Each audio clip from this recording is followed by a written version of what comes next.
Oh, right, Isolde, not Sepul.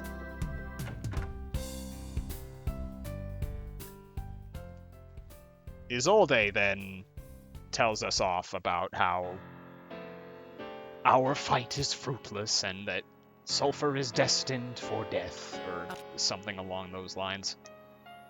Her being her usual edgy self. Excuse me. Can you fix? If I recall, without Grudge, no bullying does something like 7 to 8k, and the boss has 27k. So that combined with 2 screwdrivers should be enough to take her down. And additionally, the boss's first attack is always single target. So there's a chance that I can keep Pamela out after her second no bullying. Eavesdropping, I see. The principal is snooping as usual, she sees. Though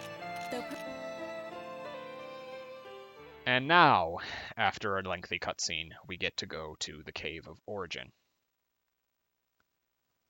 When I was doing my D-Rust, I learned that you indeed do need to pay attention to what drops you get there, because you need an item called a Dragon Tongue.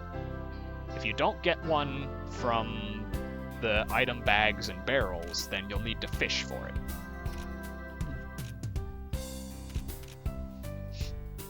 Usually, though, I get one pretty early.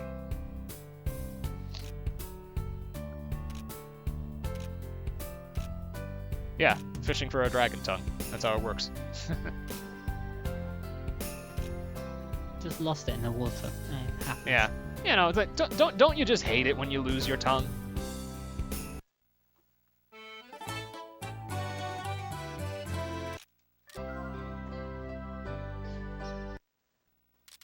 To the dragon's grave for real now.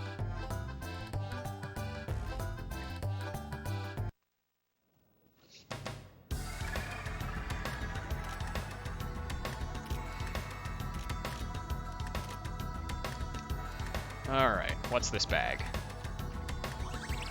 Monster bone, okay. Oh, there's a dragon tongue. Nice. Ooh, and some amber soup. And some nectars. I forgot how good of drops this place had. Ah, wow, yeah. Heading up here.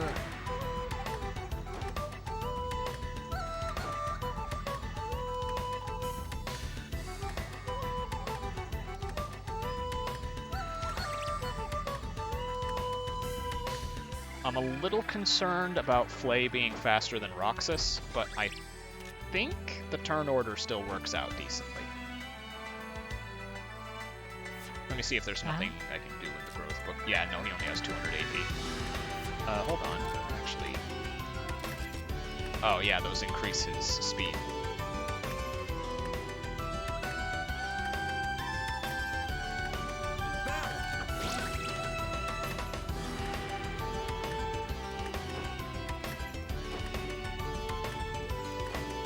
Still need to sandbag Pamela. I'm gonna need to find a place to do that. Oh, like right here. Oh my! We're starting! Ow, that's awful.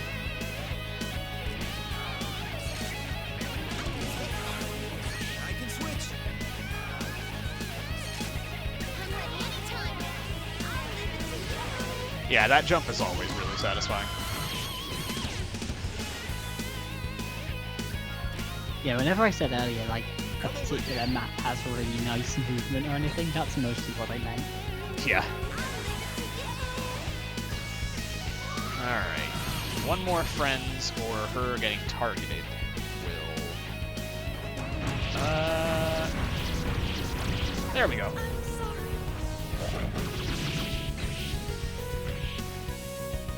Later. This is getting interesting.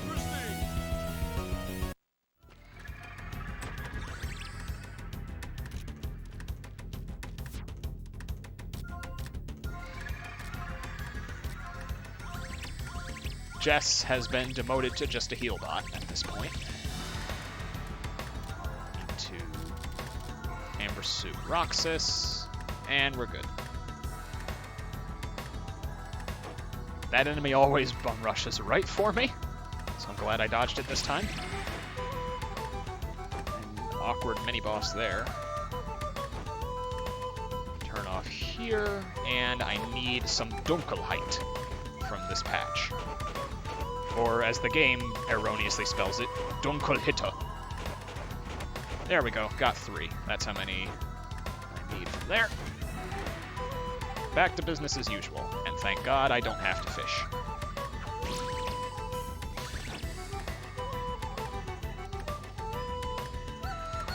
Bully cannon. I like the ring of that. Recipe there for the Uni God, which we used to not need, but new strats have introduced that as a necessity. Pick this up from here. Ruined collar recipe.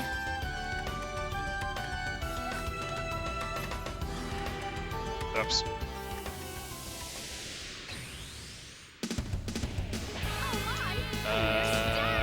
Oh, that's fine. I can just heal, like...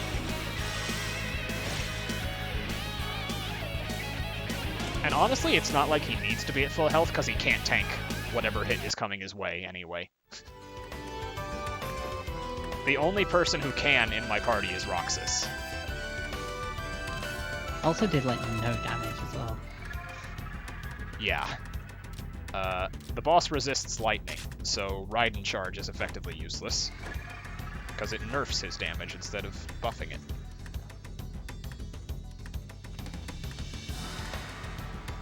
Got one more detour to make.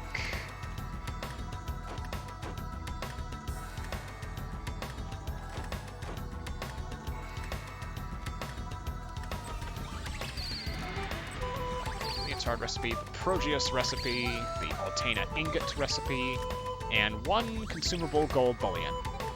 I'll be using that exactly once.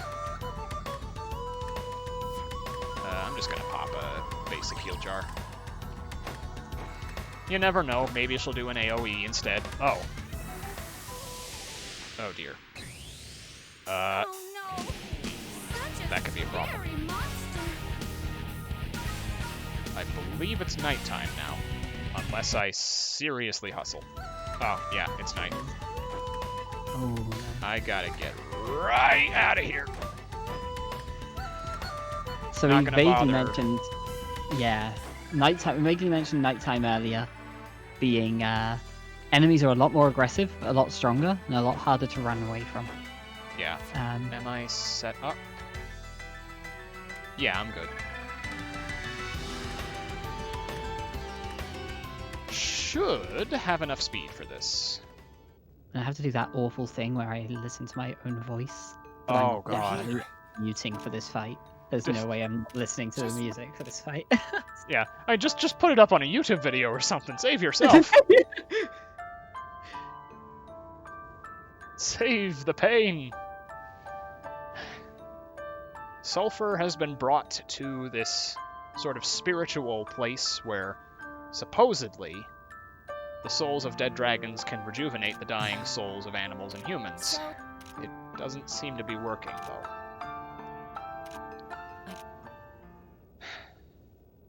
And this is where Isolde reveals her plan. Isolde wants to fight What do you us, plan to do? and we really don't know why.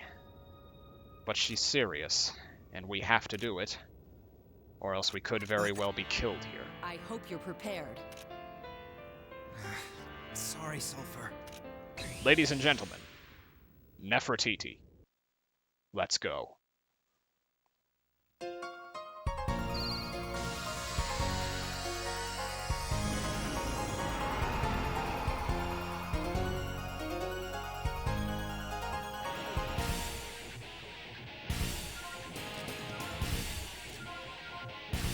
Jeez, so much trouble.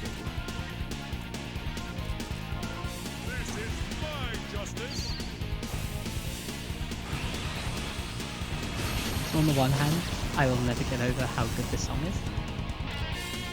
And on the other hand, we might get to hear it for very long. Yeah. We'll get to hear it for longer, because I don't have Grudge.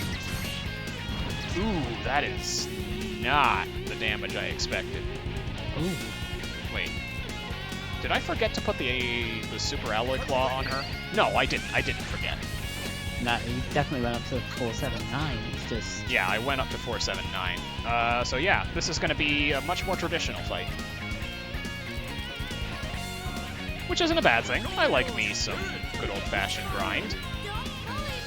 This first attack is always single target, so I can keep Pamela out here and then roll the dice to see if she gets to stay. She gets to stay!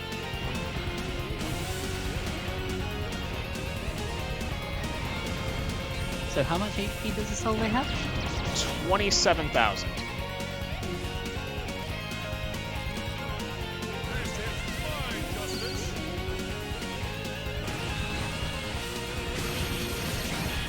Okay, good. Is Roxas dead, though? No, he's just barely holding on. Okay, third no bullying now, and I'm gonna swap her out after this so that she can get some rest.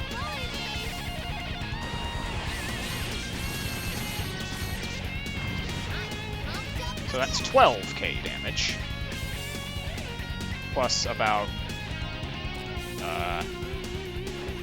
4k from Flay. Flay cannot tank that. About 15k.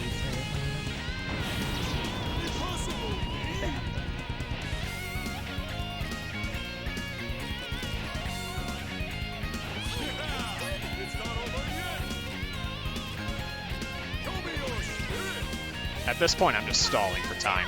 Ooh, Roxas can tank this.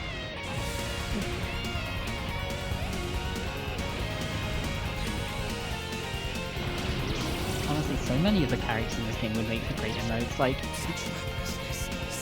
I know I keep talking about it, but the art in this game is just really like that because of the style it uses. It's held up really, really well, and also like everyone is just so expressive.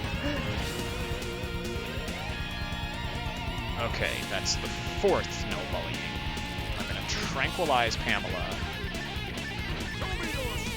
to give her full SP again. Roxas, my god, Roxas is the real MVP here. He is barely holding on. And then here comes another.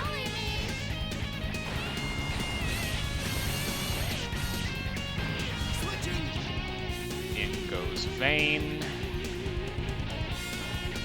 He can't tank this, but that's fine.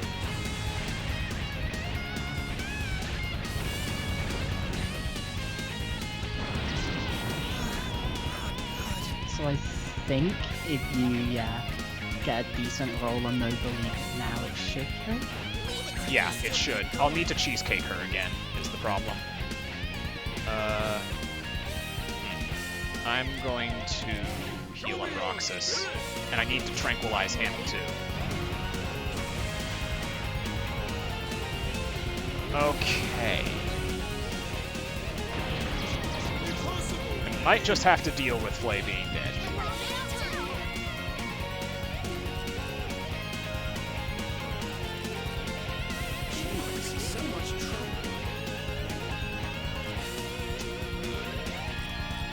I'm gonna Nectar.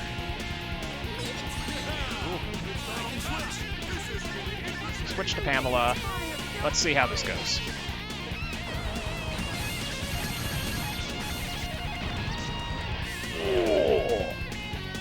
That was the perfect note to end the fight on. Oh my god. God, that fight was slow, but it was so satisfying.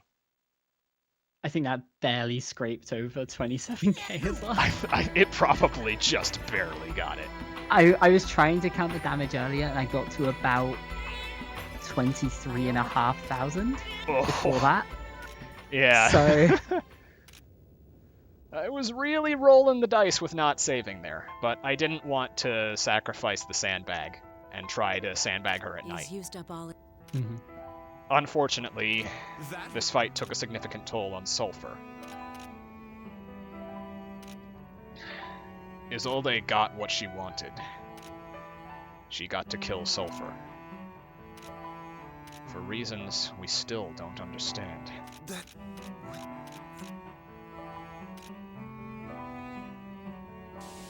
And yet, something strange is happening.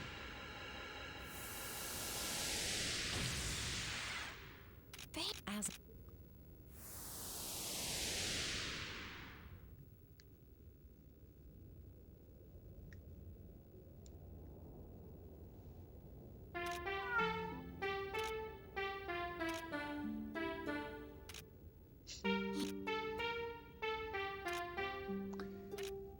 Vayne doesn't know how, but Sulfur's back.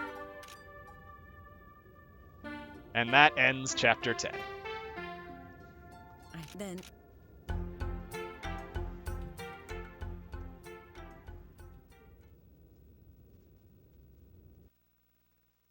So where am I time-wise? I'm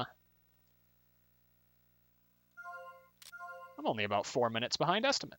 Well, behind my Questing for Glory run, I should say. My way. Don't... Now! My chapter 10 split was 656 in my Questing for Glory run, I want to say. And I also did a lot of grandstanding in the final part of that run, so I should be able to get under 910 here, if I just play the rest of this out smartly. I say as I then say a word that isn't a word. Wisely is the word I should have said. Semantics.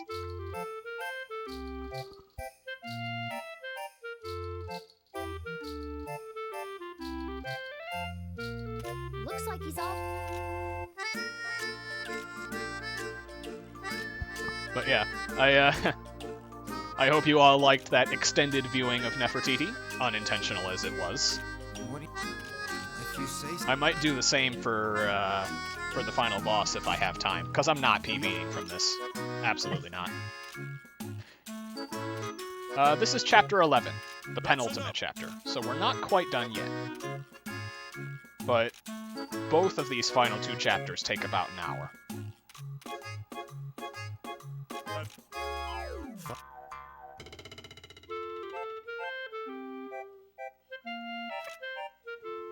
Yeah, this missing chapter 3 has like... yeah, that was the fact that I didn't have Grudge. Grudge further amplifies the same effect no bullying has, increasing power the lower your health goes. I just invested in SP too early. So, with Grudge, I should be able to fix that, and I've got plenty of AP for it now, because Pamela got the final hit on Isolde. So that should all be fixed now.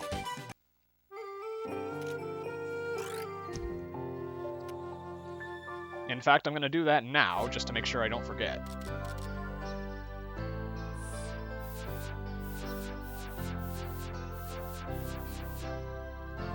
There we go. To student affairs.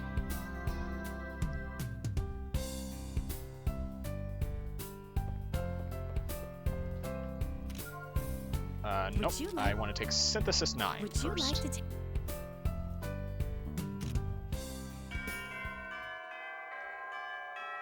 But yeah, I need to take into account that it's 3,800, not 3,000. I was mixing it up with Vayne's Overrealm, which is another thing I need to get. But now that should all be rectified. I've got plenty of power, and I'll also... Oh, no, that's next chapter. Either way, I'm doing a ton of damage with Pamela now. So for Synthesis 9, we've got another excuse to visit the workshop. All we have to do is synthesize an elixir at level 100, which is pretty easy. And it lets me synthesize a whole bunch of new stuff.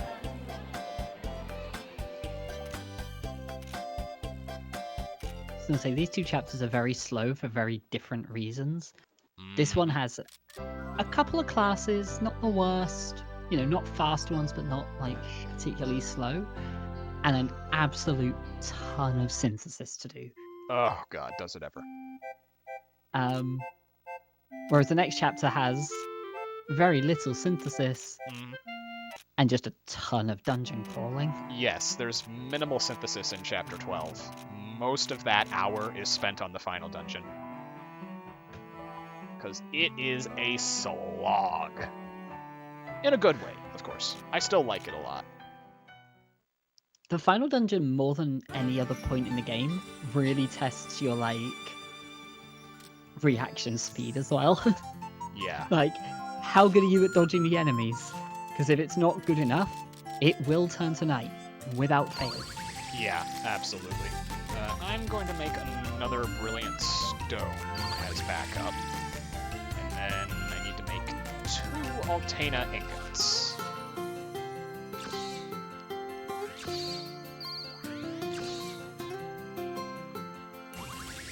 That attack plus L is looking mighty tasty.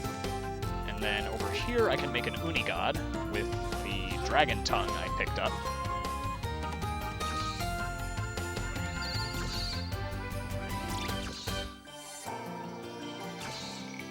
I'm not really going to use it. I'm going to have it as a crafting ingredient, but it's still nice to have. Misty Curtain. Oh, I'm cutting this really close. Misty Curtain, Misty Curtain, Misty Curtain. Oh, I need to make another pentacle anyway.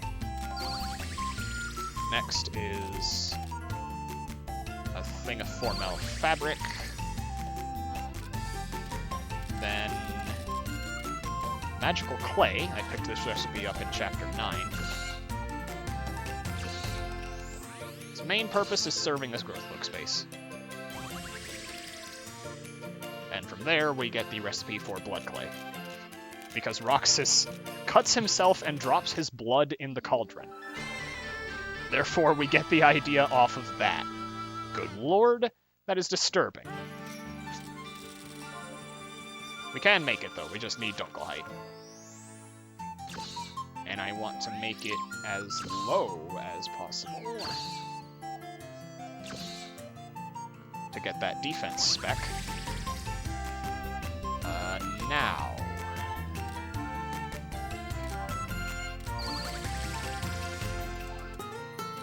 2 X heals.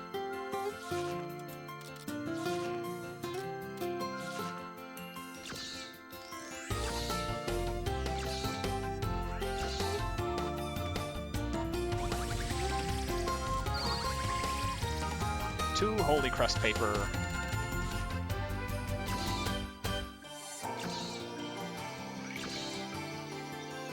There we go. And 1 gearbox. I need an Eternal Turnkey. That's fine. I can make one of those.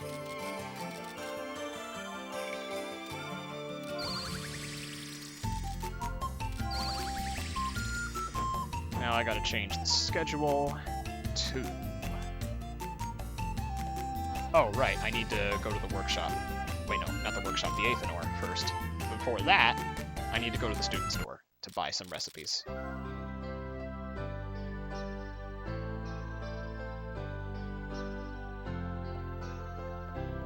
I need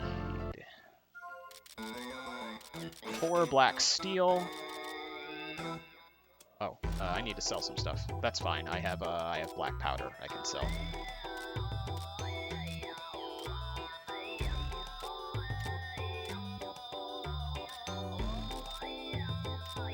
There it is. Yeah, that's enough. And I get the Quartz Slicer recipe and an extended viewing of Haggle's song. And I leave with 69 coal. Nice. I'm not going to say anything beyond that. You can draw your conclusions for yourself. You dirty, dirty sons of submariners. Anyway. Gonna make 1 giant's ring here. 1 symbol of Ouroboros. And then from that, we can finally make this thing, which has been questioned out since Chapter 7. Angel Wing, Rainbow Feather, Winged Boots, Altena Ingot, Archangel Wings. They increase all your stats. They are by far the best accessory in the game. And now that we have them as early as we could have gotten them, Chapter 11, Week 1, I can put them on the schedule and get a whole bunch of them. This is one of the things that really adds to the time consumption in this run as well. Like, there is no optimal way to do this. You can't just have one workshop visit, because you have to craft the items in the workshops, then go to the Aethanol to get the accessories, and then come back to do the schedule. If you could schedule from the menu, that alone would cut so much time. It really would. But unfortunately, you can't. Flay makes Altena Ingots. You still make Meganyortzes. You want Heal Alls. And now I've got to make that elixir for a class. I just need one more X heal.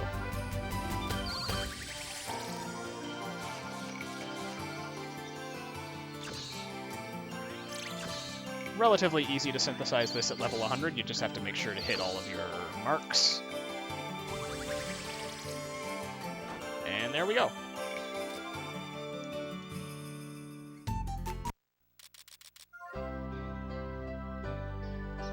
That's Synthesis 9 done with.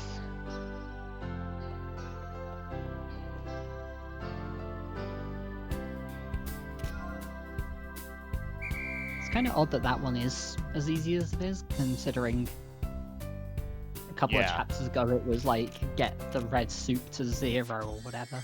Yeah, it's easier if you synthesize everything high by default, because that Dunkelheit has a value of 10.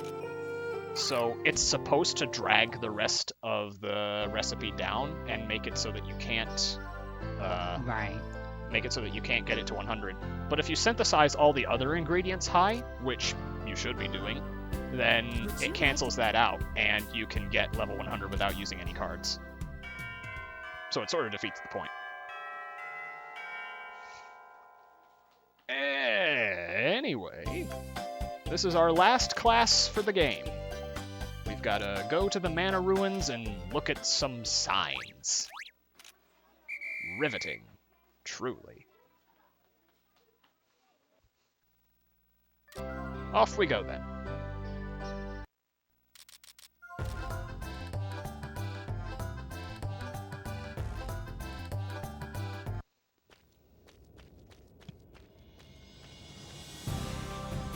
This time we're gonna go left at this fork to pick up a thing of magical clay. I'm starting to think we don't need this though, because there's a lot of stuff left over from my old routes that I either thought was necessary or forgot to remove. This game's been through like 3 separate routes from me alone.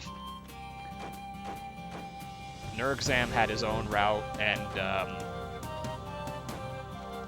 I'm not sure what route you took, but I'm not sure my notes were available at that point. No, I basically went through your PB video at the time and made my own notes based on that. Oh god, you poor soul! It took me about 4 or 5 days of going through the video, I think. I'm so sorry! I didn't mean it! For future reference, if you're interested in speedrunning Atelier games, just come to our Discord, we have notes.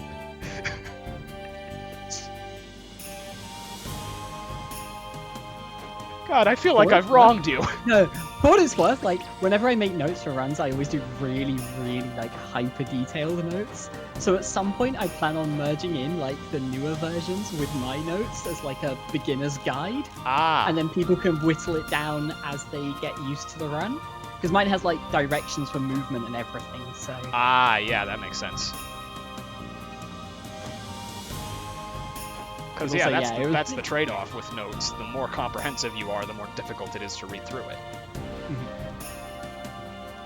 It was kind of funny going through the video, though, because, like, there were parts where I'd have to, like, have volume down for whatever reason, and then like a day or two later I'd go back to it and you'd be there going, wow, this is terrible, everything's gone wrong, I guess I'll have to do this to make up for it. I'm like, I have to change all my notes again.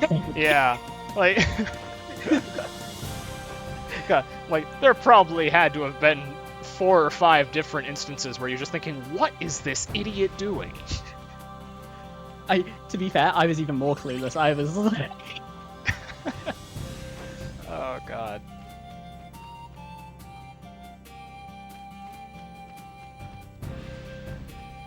Yeah. It helps that generally 2 heads are better than 1 when it comes to that sort of thing. So after my first reroute, I had Tsukibaka and Panda Caper helping me out. So they were able to cut a lot of the fluff down. It's really interesting as well, just seeing, like, even within the last, month or so, there's been so many tiny discoveries from, the RNG manipulation to realizing that actually you get twice as much coal as the game tells you do. Still can't get over that one. Yes, Panda, I know you can buy wild meat in the resource center. I buy a lot of wild meat in the resource center now.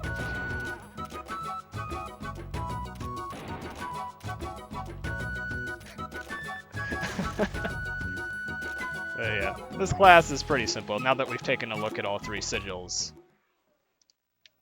we can talk to Erdentraud. And the answers are always 1, 2, 1. And that's it. I was going to say, casually, this is like the hardest class because the game expects you to read. What's up? I'm Stolt, I'm 22, and I never frickin' learned how to read. More Altena ingots for the Altena ingot gods. We don't have much left to synthesize now.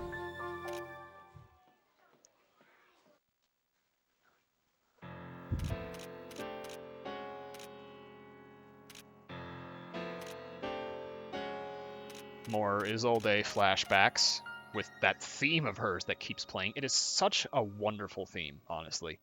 It makes me unsettled in just the right way. Isolde's still not done here.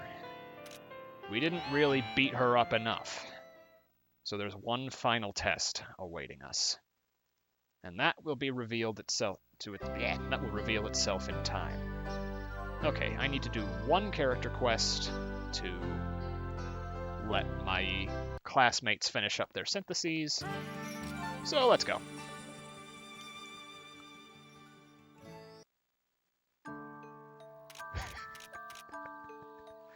I hate that that's accurate, Zephyr.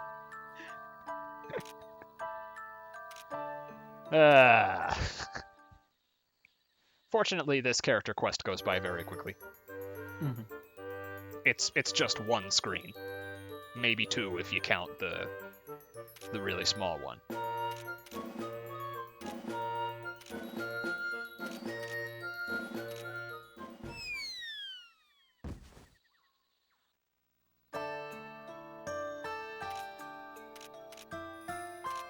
Okay.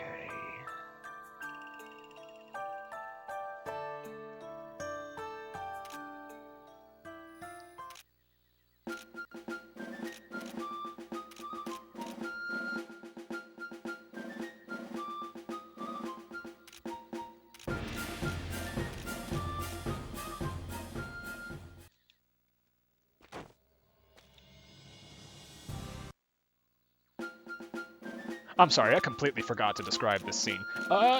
So Anna and Vane fell down a hole while training, and now they need to get out. That's it. That's literally the quest.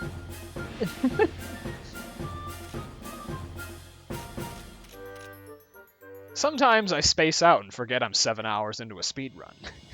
I was just trying to remember, I was like, sure there's another Anna quest. what's the other Anna quest? And I just spent the entire time trying to remember what the last one was. Yeah. Like, I spent a while trying to remember what the second one was, up until I picked it.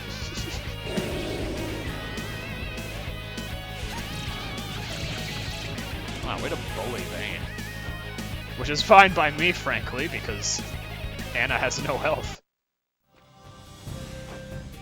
Sorry for the microphone peak there. I don't know why it did that. Whoa! That's probably the most impressive dodge I've had so far.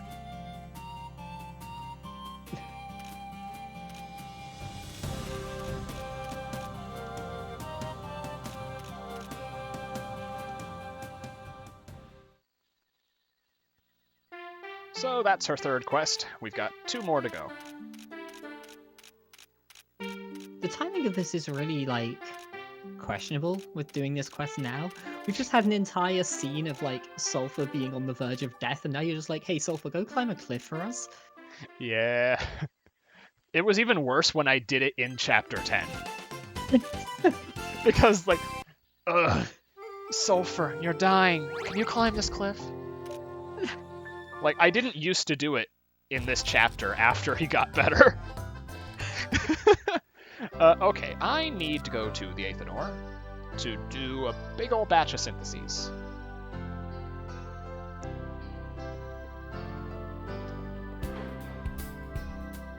First up, I need to unequip the Super Alloy Claw from Pamela, unequip Kate Sith's collar from Vayne, unequip the Pyreblade 2 from Flay. This lets me make the Kate Sith's collar. Hold on. I want critical plus on this.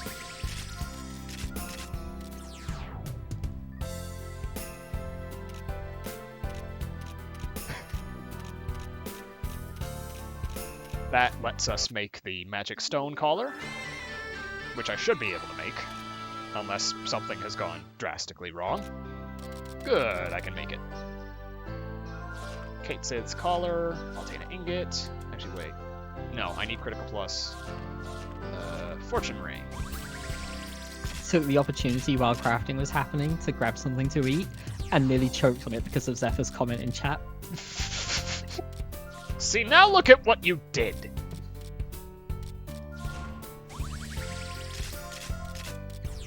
Progeus, and by using the Progeus... Oh wait, hold on. Yeah, that has AP gain on it. We make the Quartz Slicer. Next up, I need to make 2 things of Tao Taro, which requires 2 Astral cards. I need Zettles for some reason. Actually, wait, hold on. What does the Aurora Curtain require again?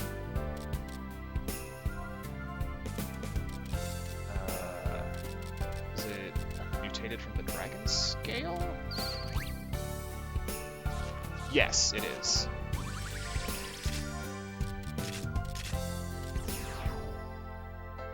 Okay, so that's alright. Now I need two Zettles for some reason.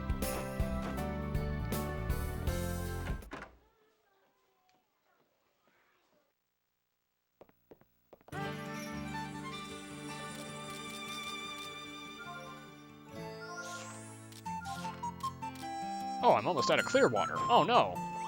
Anyway.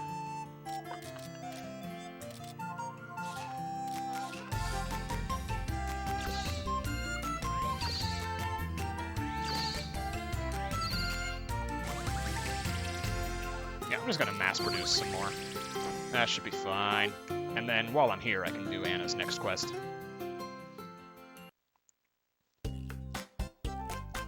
One would think that someone as studious as Anna would be pretty good on her grades, but in actuality, she's just as bone-dead stupid as the rest of us.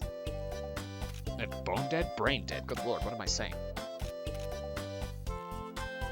like the And rest of us. admittedly, there's a bit of a reason for that. It's because since she joined late as a transfer student, she was never able to go over the basics. So she knows the complicated stuff, but she doesn't know the basics that form the complicated stuff. Like, for example, she knows how to synthesize a brilliant stone. She knows what ingredients go into it, but she doesn't know how to synthesize a zettel. Because she's dumb.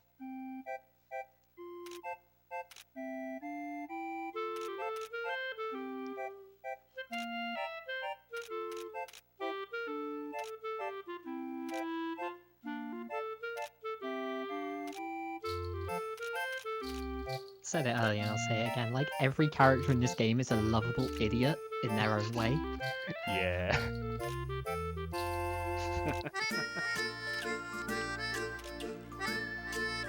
And I mean, I can understand where you're coming from. If someone forces you to learn calculus without knowing how to multiply, then naturally you're going to have some problems. That said, her stupidity reaches far beyond alchemy. That is a perfect analogy, Zephyr. Why did I not think of that? Like, that's literally it. What?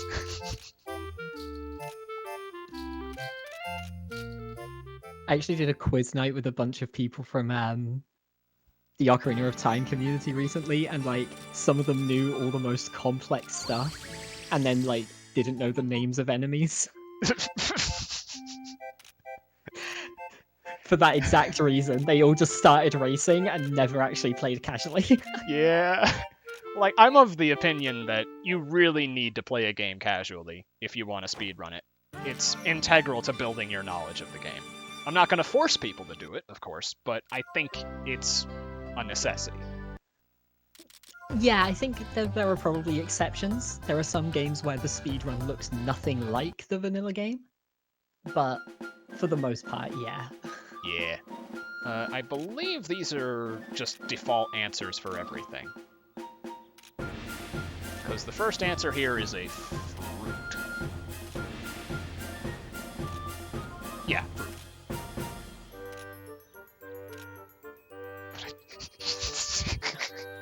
You can do a WESS all around Hyrule, but you don't know how to open the door of time. Oh, that's perfect. The worst part is that's scarily common. Like, Yeah.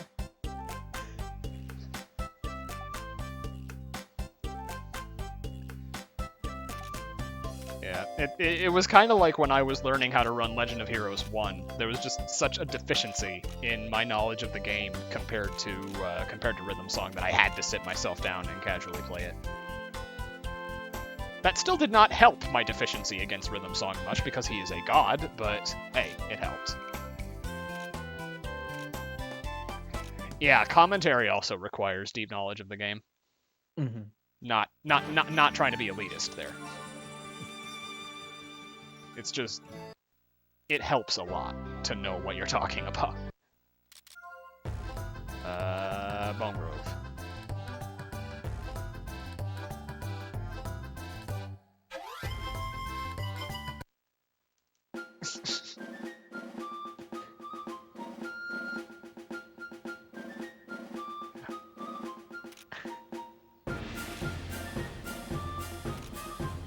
Yeah. Playing casually also massively helps with improvisation, which is darn near a necessity in an Atelier speedrun.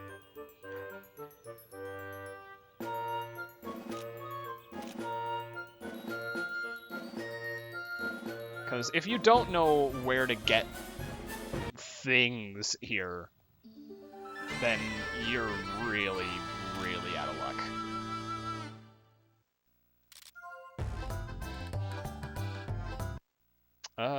Next is Workshop.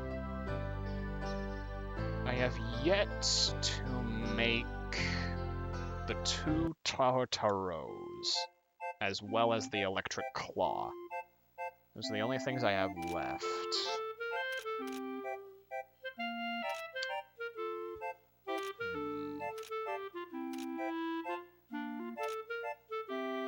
Yeah, that's a fair point. It's why a lot of sports commentators were former players themselves.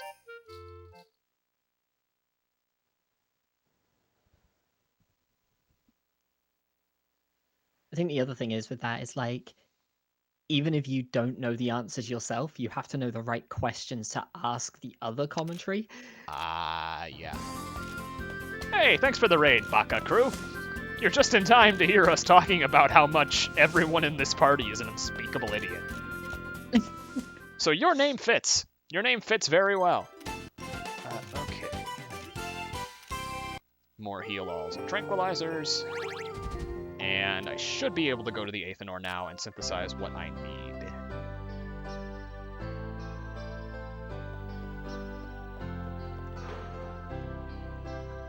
Those two Tahataros.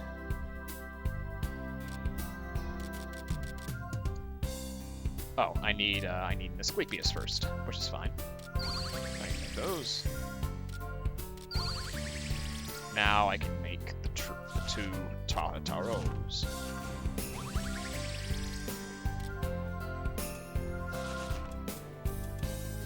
Oh, it only made one. I need Formel fabric. I keep running out of that. Maybe I should have somebody on that. But that's okay. I needed to visit the workshop anyway.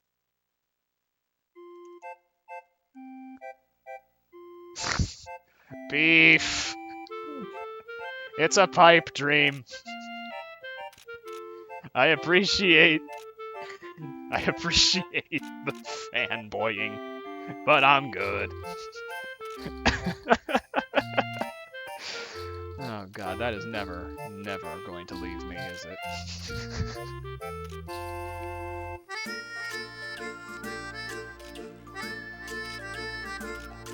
This cutscene is also mandatory when you unlock Anna's 5th character quest, because she's asked to deliver the farewell speech in her graduating class's graduation next year. Formel fabric, I need... Oh, yeah, black feather works. I'm gonna try to conserve that silver thread. I might need it for, like, Saint's Garb or something, I don't know. Anyway, we can do the last one now.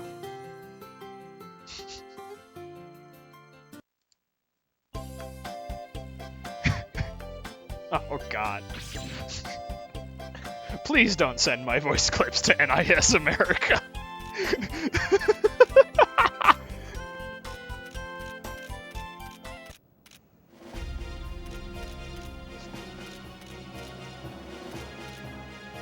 Okay, so Anna is not really content with her studies so far, because she's been struggling with alchemy. So she wants to spar with us to prove her mettle.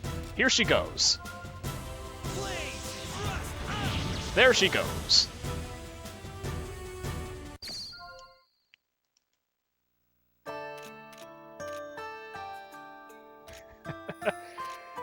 That was the fight I was mentioning earlier about your enemies having the same amount of health as you.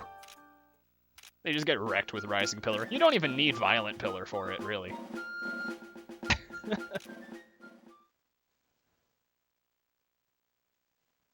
God. Also, I appreciate the compliments that my voice is silky, but after 8 hours, I can feel the scratch in my throat. It's not pleasant.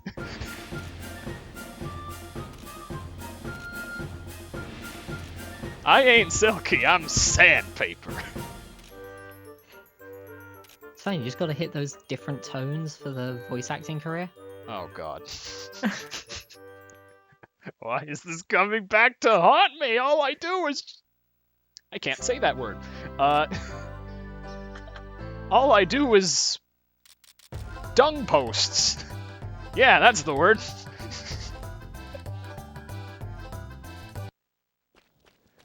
If you lose, I don't know what happens if you lose.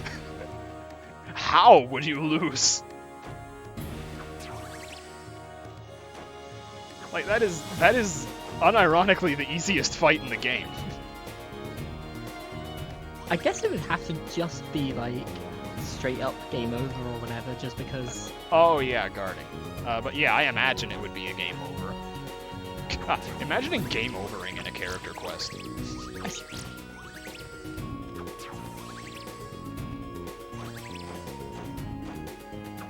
I don't know why I'm still gathering stuff here. There's barely anything else to synthesize. Like, I've got one Tower Taro, the Electric Claw, and then 2 things of armor for Pamela, Flay, Vane, and Pamela's final weapons next. Oh yeah, tufts. You can never have too many tufts. Never. Never.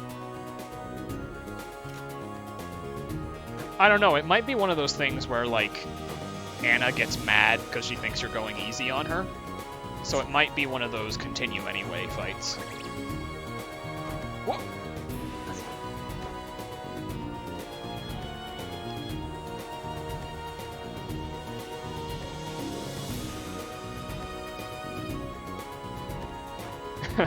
Yeah.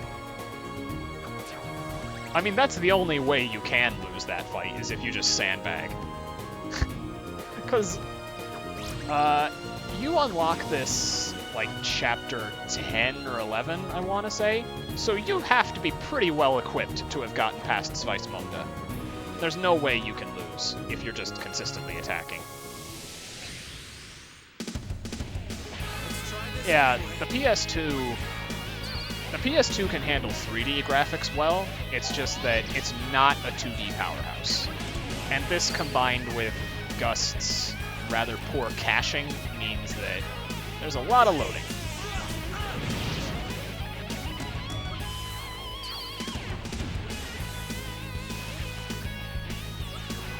Yeah, free time loss. Although at this point, I don't think anybody cares whether or not I go overestimate. Yeah, and NIS America, I wouldn't be surprised if they did some sort of hack job on this game. I mean, what do you mean I wouldn't be surprised? I know they did a hack job on this game. Almost every enemy in the bonus dungeon crashes the game, which is why we don't tread near it.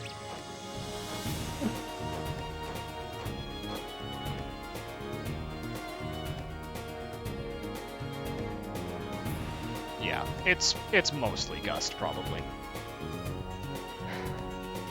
And we meet back up with Anna. Oh boy. We've got to try to convince her one more time with the power of friendship and incredible violence to bring her back to the workshop.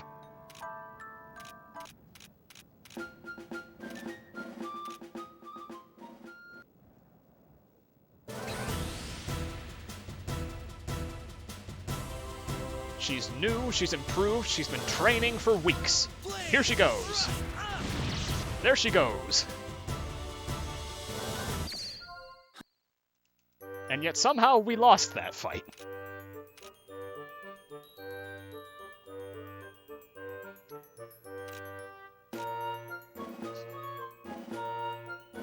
Anna can beat a Chapter 11 souped up 430 HP Vane, but she dies to a Puni.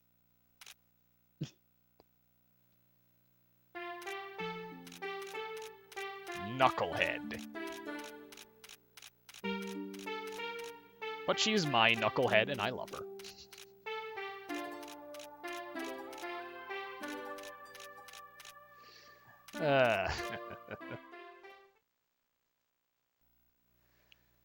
Got one more break period left, and we're getting a bunch of Archangel Wings, which is cool.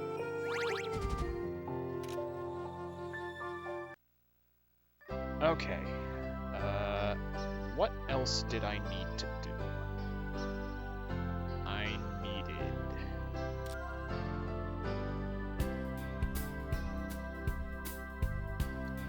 to make the other Taro. Honestly, I've forgotten what I needed, because I was too busy focusing on Anna. I have my one Taro. Oh, I can make it now. Oh, right, the Formel fabric. And then with that, I can make the Electric Claw, using some of these Altana ingots and the gearbox. Oh no, res. And that's it for this chapter. Oh, right. Anna's character quest swapped all my people around. Play Roxas Pamela. And now for equipment, you get the Magic Stone Collar, Silver Cuirass, Archangel Wings, and Megan Yortz. Pamela gets the Electric Claw. She stays with the Alchemy Robe. You get the Quartz Slicer, the Silver Cuirass, the Symbol of Ouroboros, and a pair of Archangel Wings. Roxas gets the Flawn's Charm, the Aurora Curtain, the... Oh, I need a Thunder Ring.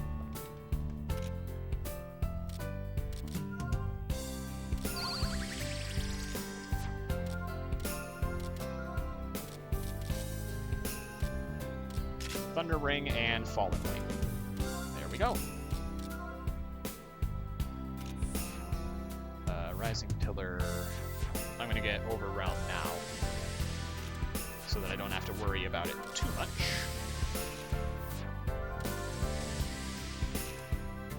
That'll be all for him now. Jess just needs more support speed.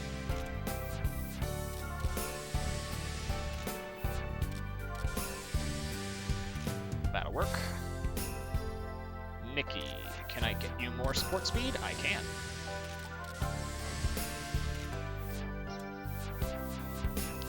And then all she needs now is just HP. She is done with her growth book. Now Pamela. I need to eventually have 4,000 AP on her, but I don't need that until the very, very end of the run. So I can get away with not having it just yet. Because there are a good 4 boss fights in between. 30 attack. Roxas, all you need is HP and speed, which I can more than provide here.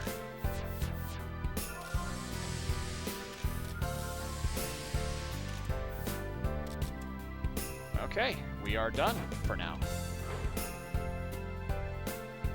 How much magic does Pamela have? 510. That seems about right.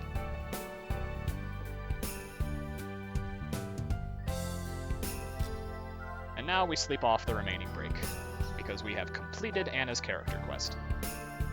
And Grudge now as well, right? Yep, we have Grudge. I got that at the beginning of the chapter. So Let the me damage, double check.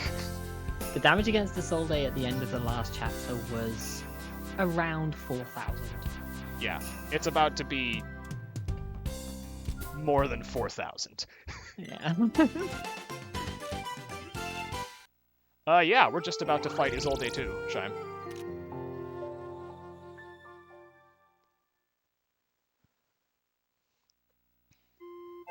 Flay's speed is Obviously. satisfactory. So he should be good to go. Pamela is good to go with her speed. Roxas is good to go with his speed because he still has the Fallen Wing on. Actually, wait. I have extra Archangel Wings. Can I just give him another Archangel Wing? Khemia 2 is not coming after this one. You can type !schedule to get a list of what runs are up next. The Arland trilogy is up next.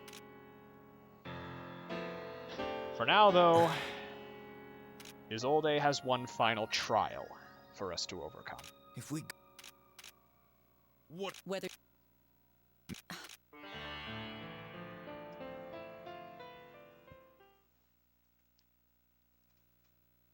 Are you going, Vane? Yeah. Yeah, we did Of course. Game 4 of the Arland trilogy. She... Alright. We're ready to face arguably the most difficult fight in the game. If it goes well, it will look very easy. But that's if it goes well. The issue with MK2 is that NIS America did some shenanigans and changed some of the chest items around. We don't yet know if they're actually changed compared to the Japanese version, or if they pulled another Khemia 1 and just changed the text boxes without the chests themselves.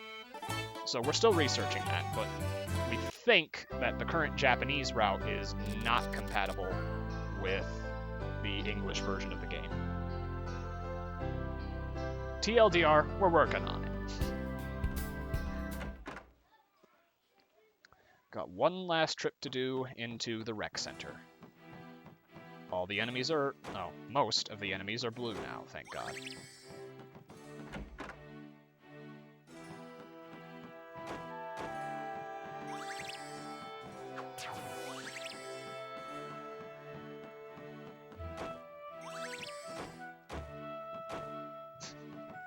Yeah.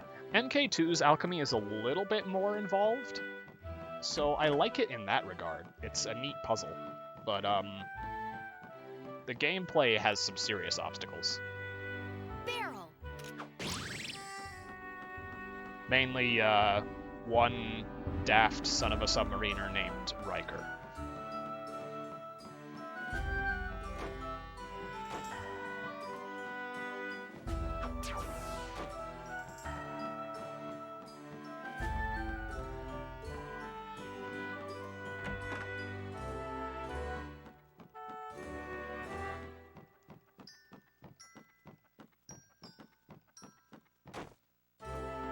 This is where we fought the Fallen Lover in Chapter 3. Even the mini-boss is still there.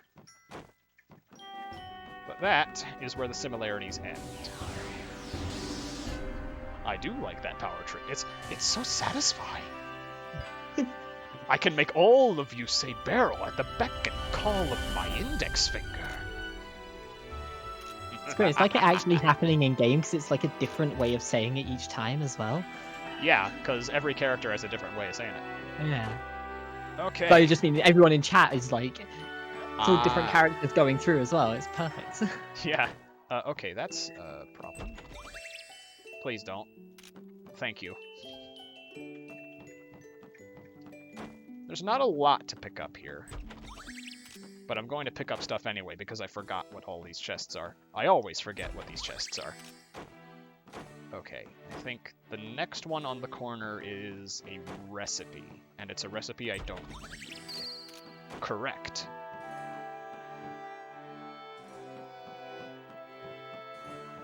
I only need one more treasure chest from here. Also, good mother of books.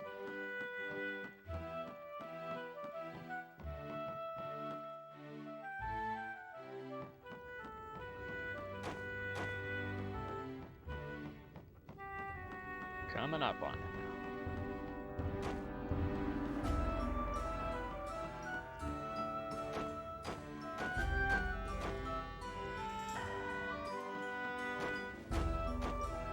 now. Alright, we've made it.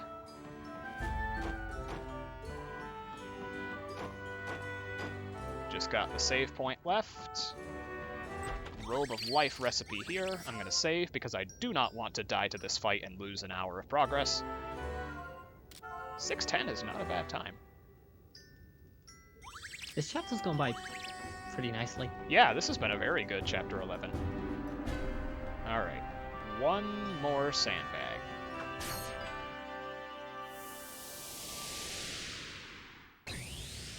How's my turn order? Roxas Flay, Pamela. Perfect.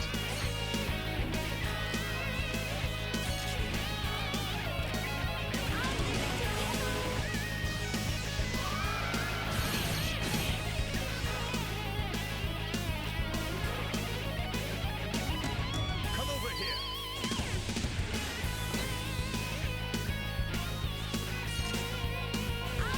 Didn't exactly mean to retract Flay there, but whatever, it works.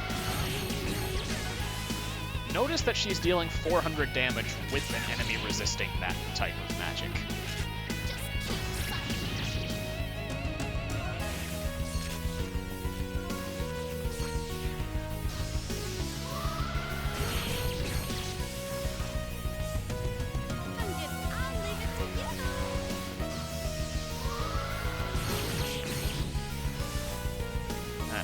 sandbagged.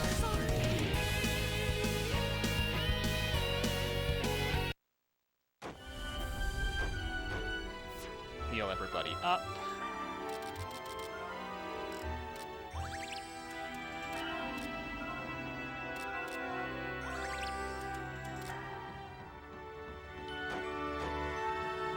Not even nighttime yet. Scoot by the save point, and we're ready to go. Yep. How's our speed? 85. That works, because that's an effective speed of 95 with absolute memory.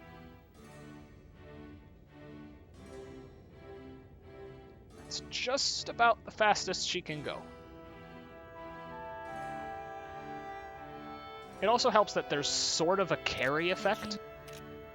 If your fastest party member has a lot of speed, they can sort of make up the difference for your slowest party member's speed. I've noticed that a lot of my slower party members have gone first when they've had no right to. 6 years ago, Dad, he was free of. Okay, so here we go. But This is the big plot dump of the game. Isolde explains that Vane's father, Theophrastus, was a world-renowned alchemist who traveled the world in search of problems to solve. One day he came across a small village with a sick girl of an unknown illness. He attempted to cure the girl of her disease, and he succeeded. And yet, her lifespan was drastically reduced, instead siphoned into him. He became nearly immortal in the process, If that were by the case, condemning a young girl to a short death. In his anguish, he searched for a way to cure his immortality, to kill himself, and absolve the guilt of the crime he had committed. That was when he created an artificial mana, the first of its kind. A mana with the power to grant wishes. And its name is Vane Aurelius. then I'll. This scene confirms that I'm on the true ending, because Isolde is about to put her thesis to the ultimate test.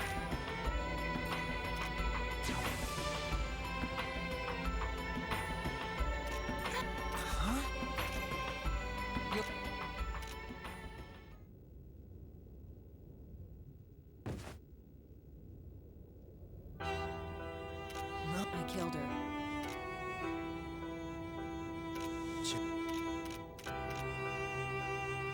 This is the power Vane holds.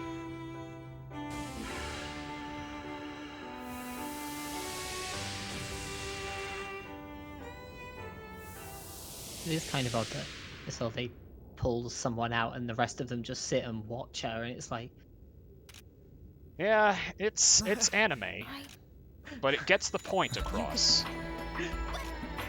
Isolde just killed one of our classmates and one of our friends. We cannot overlook this, no matter how much of a threat she deems Vane to be. It's time to bring her to Power is justice. Still maturing before it's full-fledged. Disappear. Nefertiti, round 2.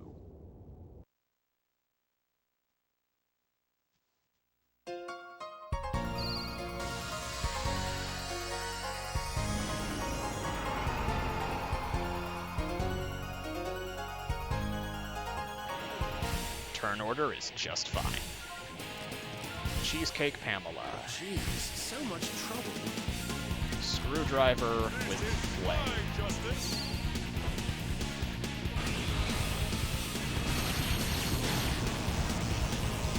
That allows Roxas to guard. You want bullying, Isolde? Here's bullying.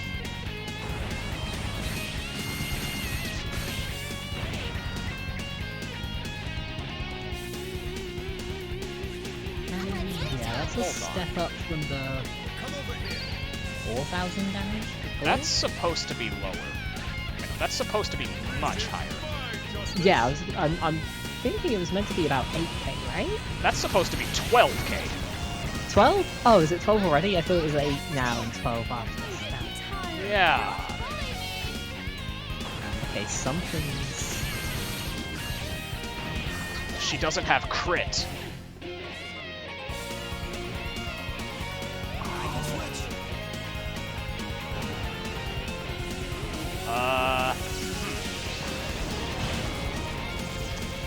Okay.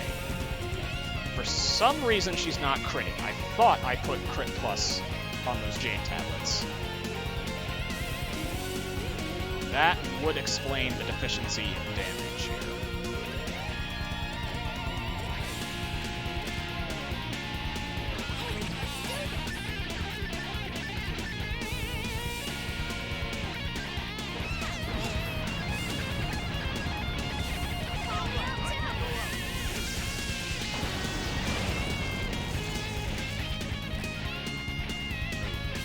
Hold on.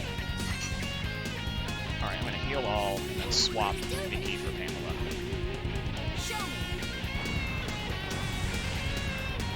Jess can't tank this, but I don't care. She's dead.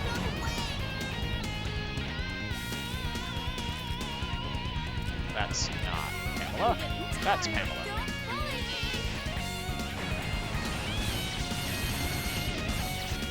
Yeah, for whatever reason, she's just not critting anymore.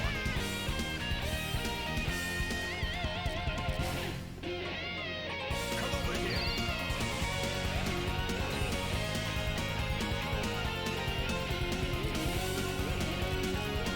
This is my justice. I left Pamela without anybody to swap to. I'm getting tired. Okay, you know what? I'm just gonna reset. Because I need to remake that Jade tablet. That's getting me hung up on things.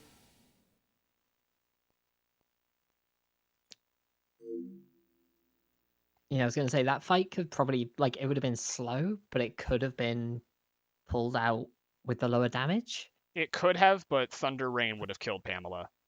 Right, Was the a- swap. I think the swap to Vayne, Yeah, the swap when to Vayne. the accidental swap to Vayne was the problem there. Yeah. The swap to Vayne shot me in the foot. So yeah, this is definitely going over estimate. Okay. Yeah, we'll get to hear the theme one more time. How much time? Ugh. Hard to say.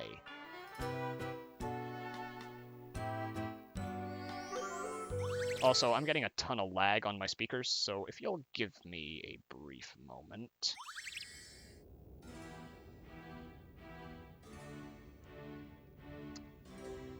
Okay, what's the deal here? Yeah, she doesn't have crit on either of the Jade tablets. I tried to outsmart myself.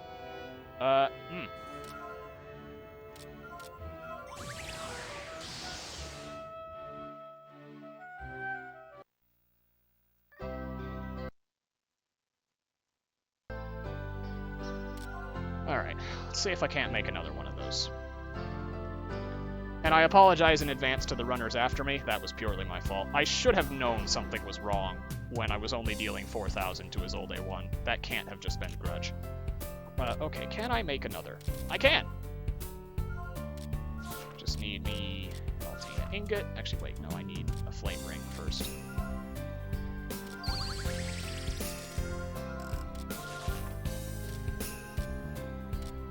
Okay. Magic. Critical. Oh, I needed white steel. Never mind.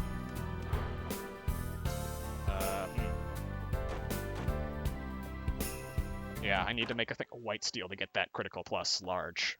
That's the other missing piece of the puzzle.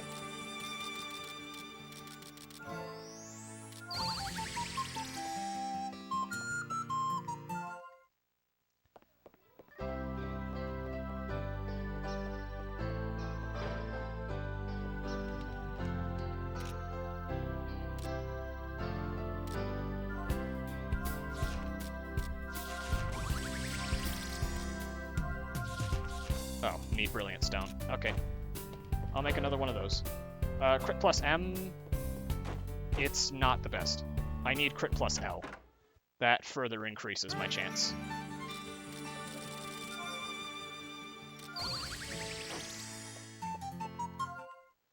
Yeah, that probably lost me like 10, 15 minutes, which sucks, but hey, what can you do? It won't impact on the chapter 12 crafting at least, right? Yeah, it won't. Okay. Terra Heal, Magic Plus. I synthesized it with the wrong thing. I should have synthesized it with the white steel. I'm just gonna reload the save.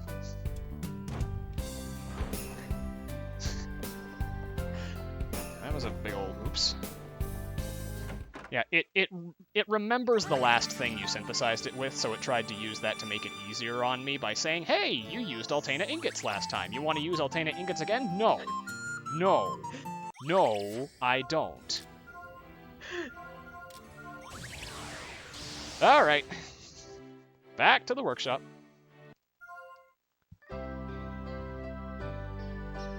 It can't be a Schtolteheim run without me screwing something up royally.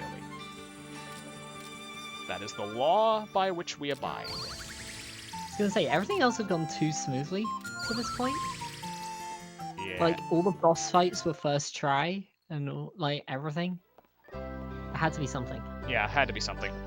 I should have known from his old A1. Okay. Make a flame ring. Jade tablet. White steel. Flame ring. Tartaro. Brilliant stone. Magic plus. Critical plus.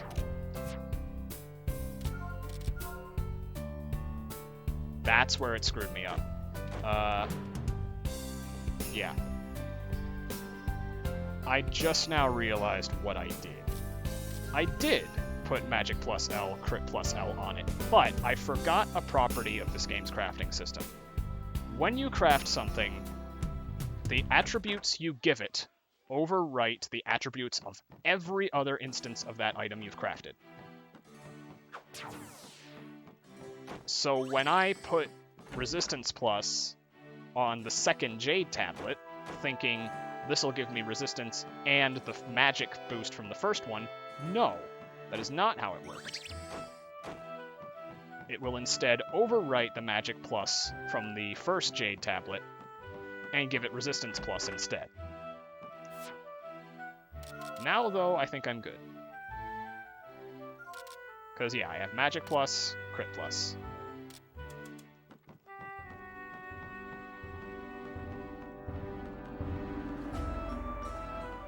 It's just showing off the difference, that's all. It's just showing how much no bullying can improve over. Yeah. I did have one with Crit L, but it got overwritten by the second Jade tablet I made. So, note to self, don't try to be smart. Just synthesize them both with Magic Plus and Crit Plus.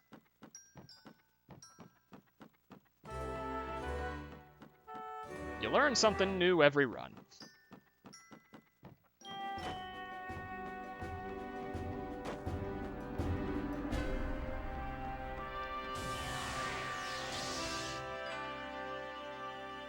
Yeah, you can't be smart the other way around, because it'll overwrite Resistance Plus with Magic Plus and Crit Plus.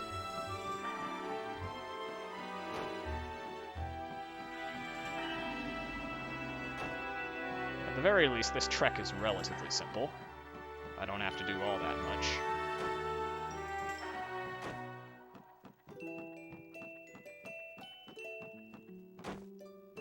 Also didn't help that in that fight she used Thunder Rain twice, which is very bad luck anyway. You'll struggle to survive that even with superpowered no bullying.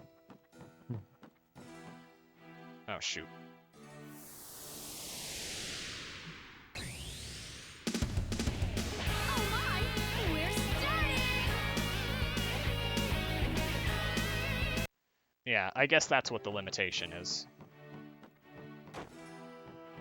I just now remembered that was a thing. Okay. The two Jade tablets, yeah, they're worth using, because they just give a raw boost to your stats. They give 80 magic each for a total of 160. So the stats do stack properly. Just the attributes are weird.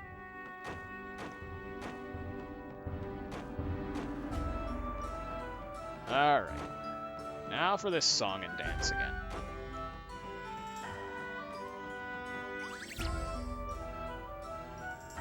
Save for safety. 6:14, that's a more realistic time.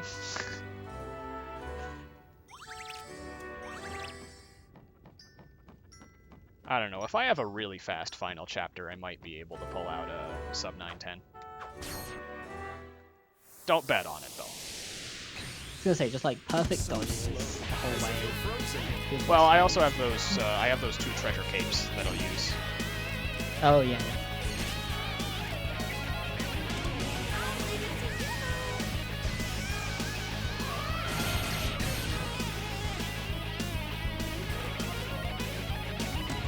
Come over here.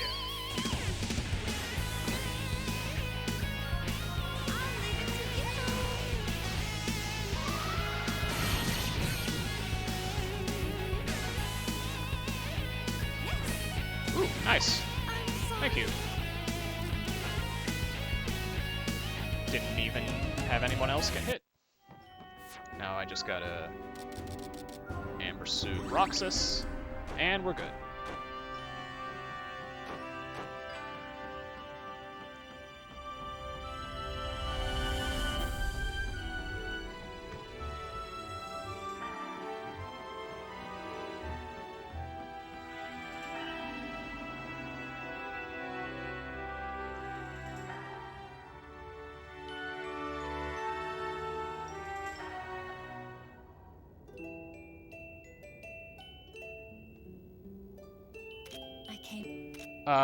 Jade Tablet is the best for magic, because that 80 magic boost is just too important to ignore. I'd say the best item, the best accessory in the game in general is the Archangel Wings, because it boosts all your stats. 6 years ago, Dad, he was free of. But What is? as a her lot, but the Okay.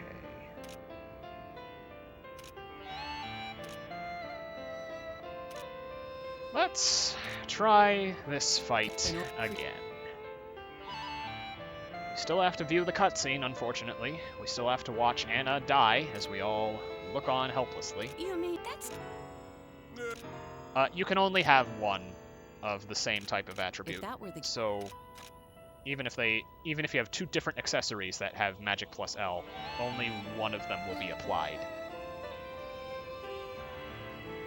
PSP is not faster. It has longer loading times. It's just a worse playing game all around. I would not recommend it. who your The true ending thing is that she pulls in whoever you've chosen for Then the I'll- ending. Hmm. And so the fact that she pulls someone in means you've got that character's ending. Yeah. It's the tell.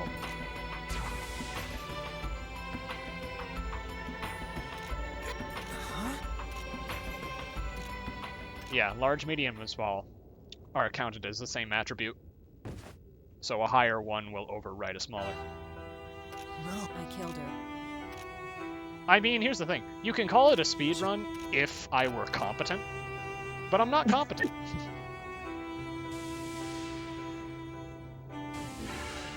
Like, I think it's different enough to how you play the game casually, that it's more than just a casual playthrough done quickly.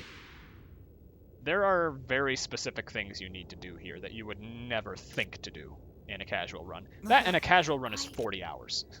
Yeah. You. But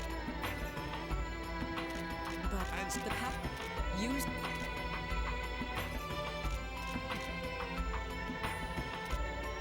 Remember having a If you choose conversation. Pamela, she still manages to kill Pamela. Alright. Isolde 2. Take 2. Time for Nefertiti.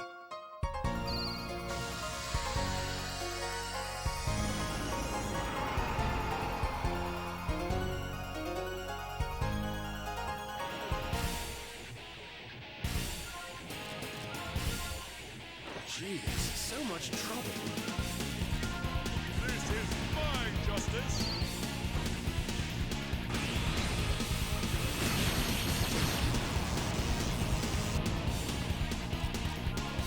Let's take a look at how a correctly synthesized Jade Tablet works. That's better. Yeah. Yeah, that's a little more like it. I can work anytime now. Come over here.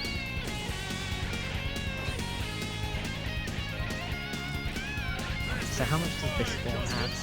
She has 31,000. Don't bully me. She's already a good 12.5 plus. It's still kind of lower than it usually is, but I don't know. I can switch. Show me.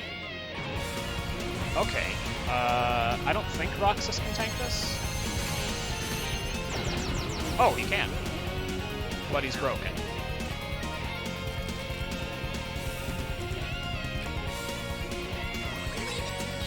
I don't think that cures break. No, it doesn't. Show me. Yeah, she has cheesecake.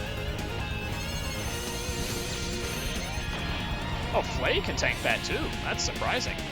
Anyway. Hi, Pamela. Don't bully me.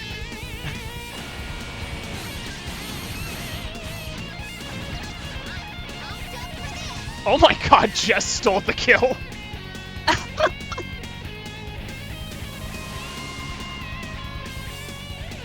Incredible.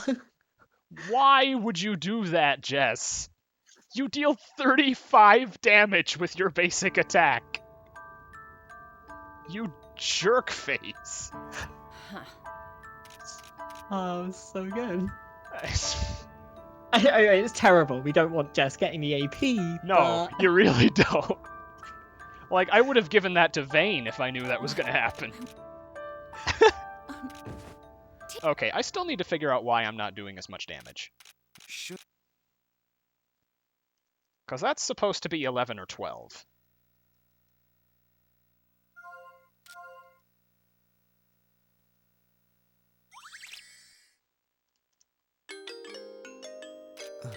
Is it because I invested in speed rather than magic? That might be why. And there might have been a magic fruit I forgot to give her. I don't know. Whatever.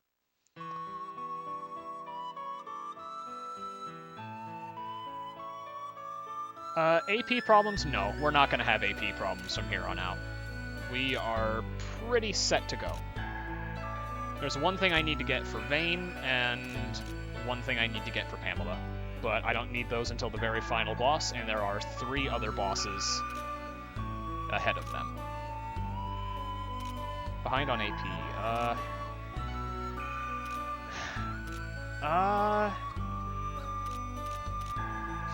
Maybe.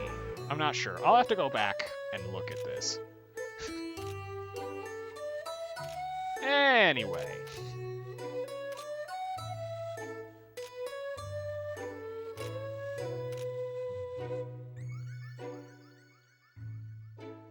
Should be able to synthesize everything else from here on out. It's just going to be a big batch of dungeon crawling. I don't even need to synthesize anything for this first boss.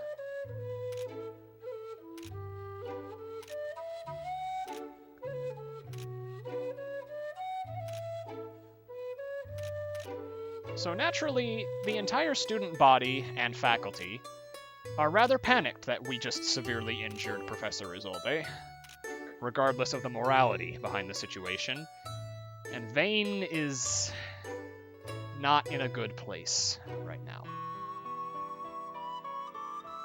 Yeah, probably, I guess unsurprisingly, pretty much everyone is terrified of the infinite power mana sat in their school. Yeah, it's only just now dawning upon Vayne that he is the reason his dad is dead. Because Theophortus wished for Vayne to kill him.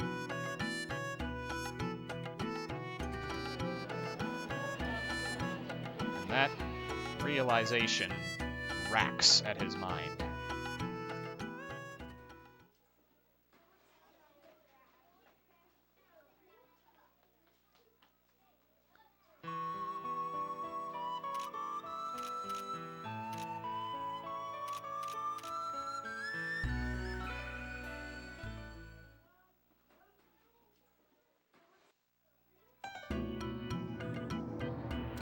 one more scene we have to view, featuring a misspelled name card.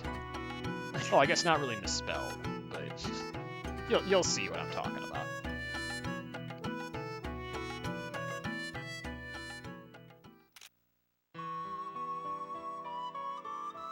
The names are in all caps, except for Gurnoth, whose H is lowercase.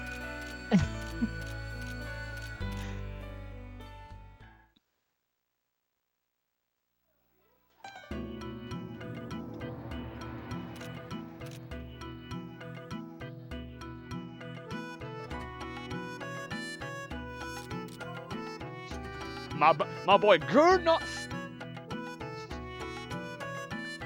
But yeah, like Gurnoth is my favorite boy. No one's here yet. Yeah, I've never noticed that one before. It's like- Yeah, it's almost like it's a hex address. Ah. But Yeah, about an hour left now. So this is going to be a bit behind estimate. And further still, if you guys want to watch Anna's ending, I'll leave that up to you. Since, you know, you're the restreamer after me. of course. Yeah, that's the big plot twist.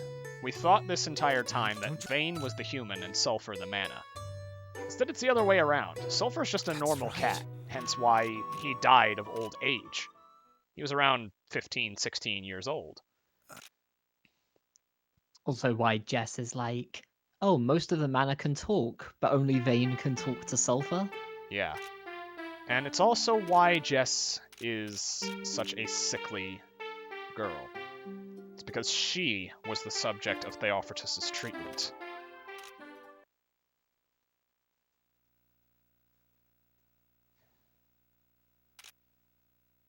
It's one of the nice things about this game as well, like, so many of the character stories go into so many different things. Like, Jess's goes into that quite a lot, and, like, Roxas has the whole thing with Theophrastus because Roxas is jealous that Vane is getting all because he's Theophrastus's son.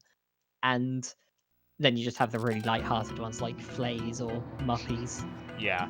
He could indeed cure Jess's lifespan with the power of wishes. I'm not sure why Theophrastus didn't think to do that. He might have just... I mean... all of those thoughts might have been overpowered by his wish for death.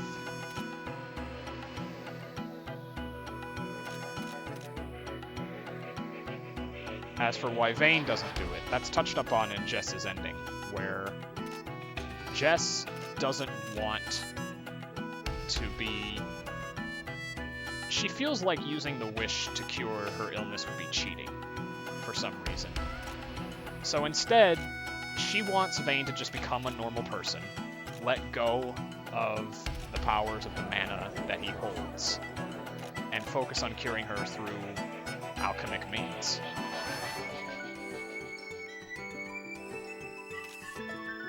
And furthermore, Vane's inner depression and power to wish for anything he desires has manifested the final dungeon of the game.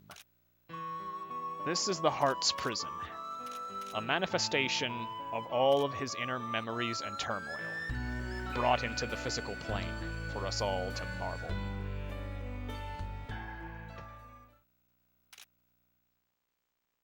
This game, like, really escalates as it goes on. It's such a light-hearted game for the first, like, at least 5 or 6 chapters. Yeah. And then suddenly the last, like, 4 or 5 chapters just ramp it up so much. They do. They really do.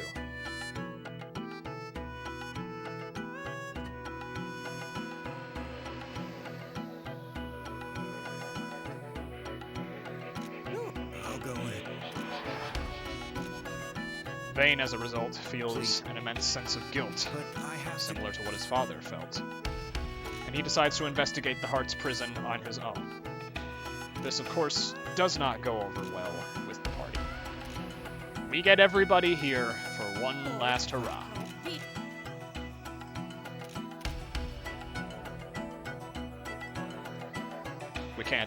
We obviously can't trust the faculty to do all of this for us. So like real JRPG heroes, we're Thank going to go in and solve all of this ourselves. Now it's And yeah, this is a very dark twist in an Atelier game. Before I go in, I want to make sure Vayne has enough SP. He does now. Roxas has enough SP now.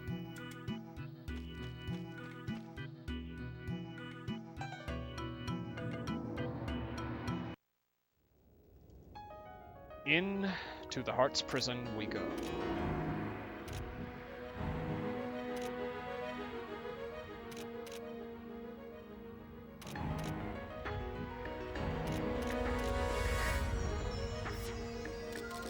Before we go in, I want to make sure I'm up to date on Pamela's growth book.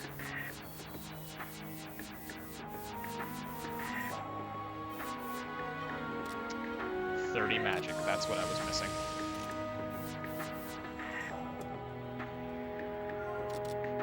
Flay doesn't need anything else here. He just needs HP and speed.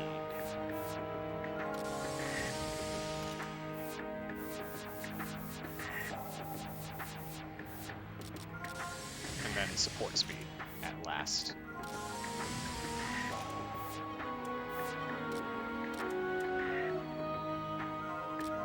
Roxas.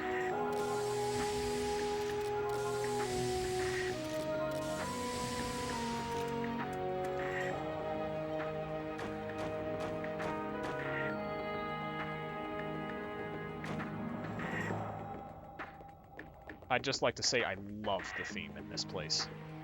It's very reminiscent of Artanelico.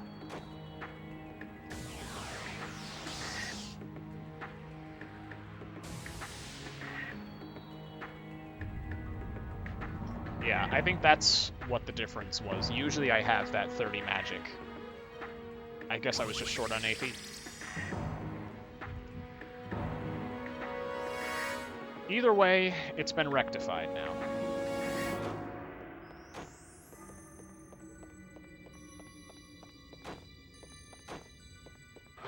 Yeah. I'm guessing that's what it was. This place looks familiar. We're in the Heights. Each of these 3 locations within the Heart's Prison reflect areas where Vayne used his power. And yet they've been corrupted by dark, undulating tendrils and a thick fog.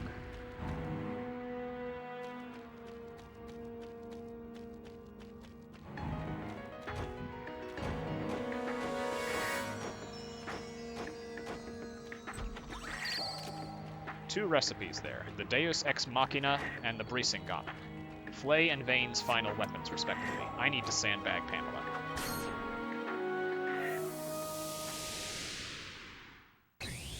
It is pretty telling that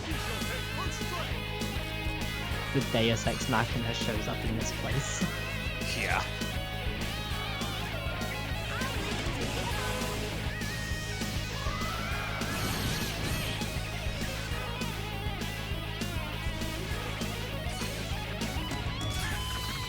Now, I hope Pamela gets targeted here.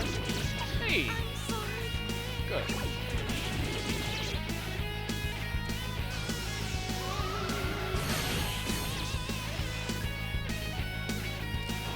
That's Pamela sandbagged.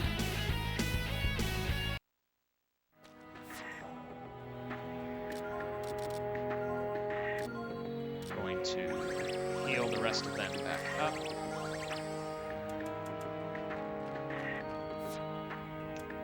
And in we go.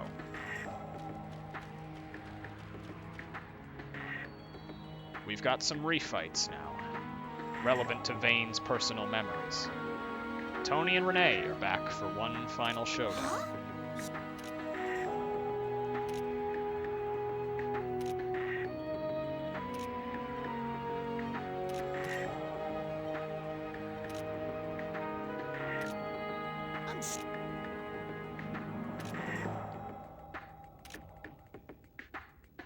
Yeah. earlier the strat with these two was to try and seal Renee because we don't want her summoning. Yeah, but now It's a she's little immune. easier to stop. That said, we have a different way we can go about this now. No bullying is so powerful that we can kill her before she even summons.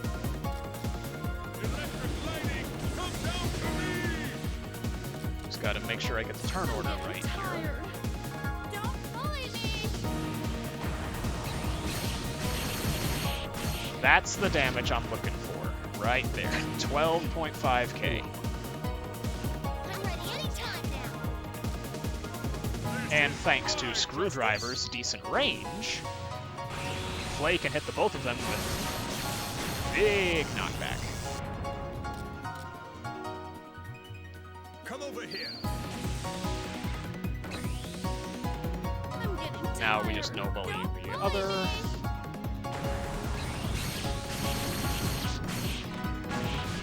pumped up for this.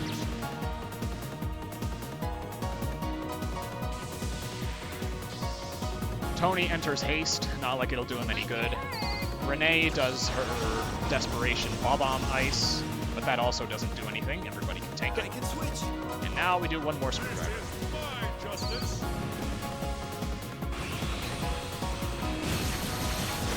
And that's Renee down. This is getting close.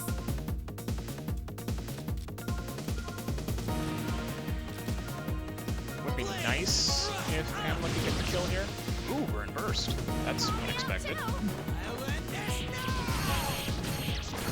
Yeah, I should just be able to swap in for I'm ready anytime now. Pamela, I'm getting and then tired. no bullying. Bully me! Boom. 20k damage in burst. Burst, no bullying with the full setup is Oh, it's so good. Yeah. My record is like 24k. It disappeared. I don't know if we're gonna hit that here, but it'd be very satisfying.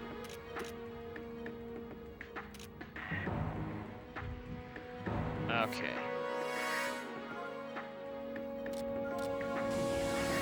Now that we have the recipes for the Deus Ex Machina and the Brissengamen, we can go to the Aethanor and do one of the final syntheses that we do in this run.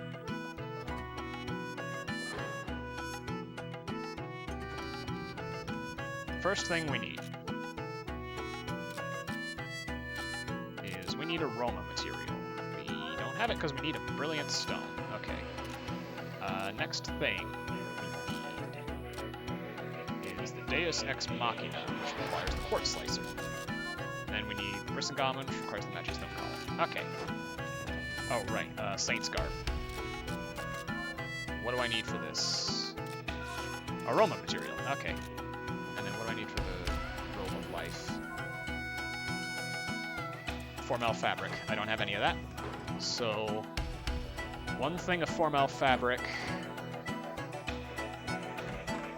What was the thing I needed for the aroma material?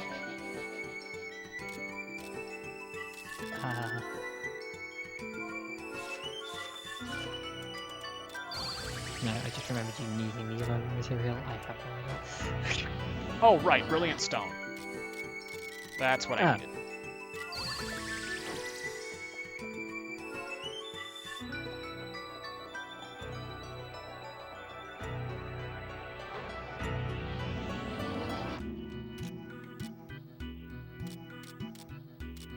Now we can make the aroma material.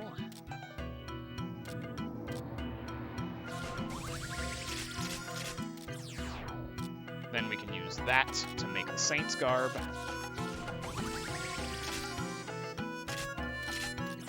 And then we can use that to make the Robe of Life. We're not actually going to use it, though.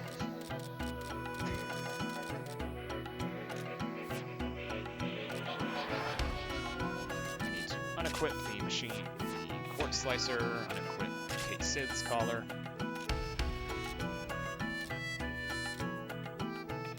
Now we can make the Brisingamen. Critical plus, attack plus. Now for the Deus Ex Machina.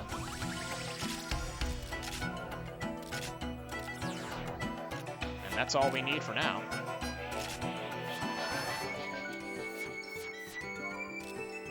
Vayne, Brisingamen, Silver Cuirass, Archangel Wings, Meganyorts, Flay gets Archangel Wings and Meganyorts. Roxas gets the Flying Fish Boots. And yeah, he's fine with the Aurora. Actually, wait, no, I need the Aurora Curtain for a synthesis. So you get the Dragon Scale Garb.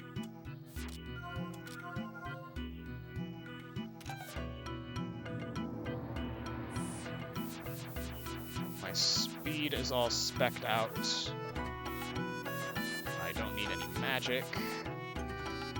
Roxas's growth book is done. And Flay. Does he have any more HP notes? Oh, he does.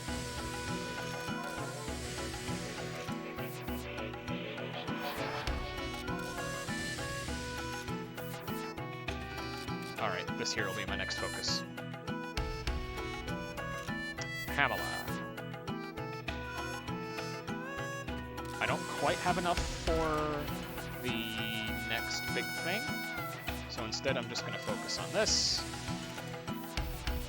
Maybe give her some support if I can. Yeah, that's good.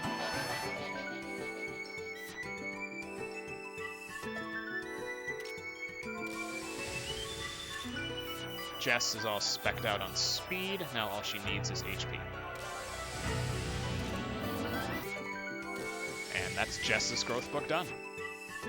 Now Vayne, I'm gonna get Violent Pillar for him now. That's the last thing I need. And then support speed. Nope, this is being played on a physical PS2, which explains all the lag.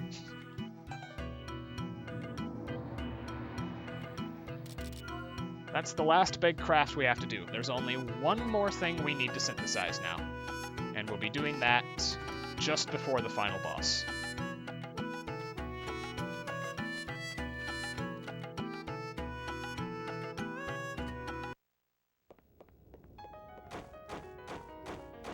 Once more into the Heart's Prison.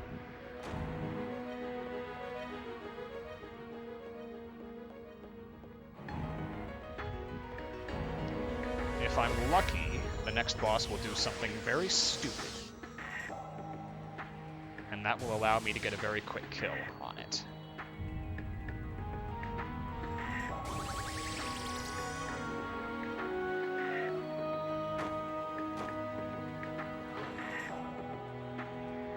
This is the Dragon's Grave, where we fought the Grand Winged Drake, defeating it with the power of Vayne's wishes. Frankly speaking, we had no business winning that fight. But he wished to win, and so he won.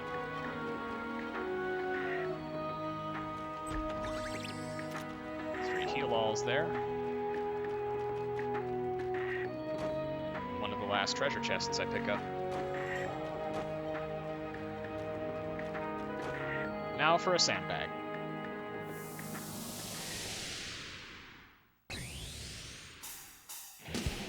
Hoping they target Pamela here. Hey! That was quick. Wow.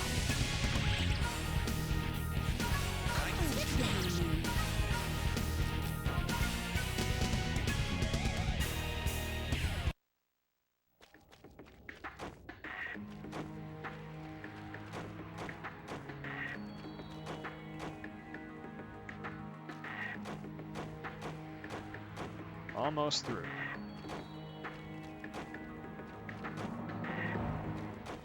I feel like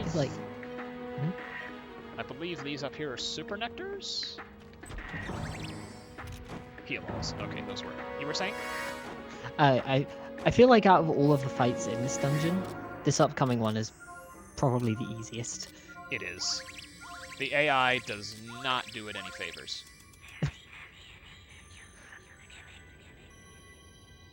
Like, the Tony RNA one is at least a little harder because there's two of them, and Renee can surprise you with that bomb on ice if you don't swap Pamela out in time.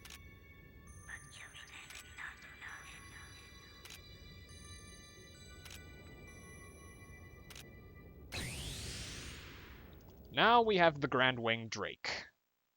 The boss we fought all the way up at the summit of the Dragon's Grave. Except now, we have Cheesecake. Jeez, so much trouble.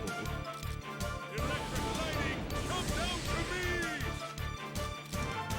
I'm getting tired. Don't bully me.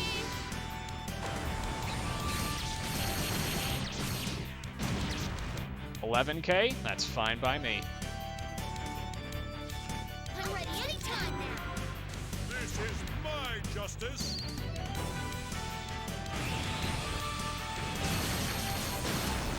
I also made sure to get enough SP on Flay and Roxas so that each of them have just enough to spam their moves.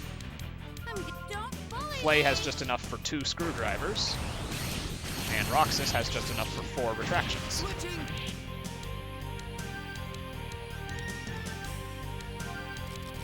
This is my justice.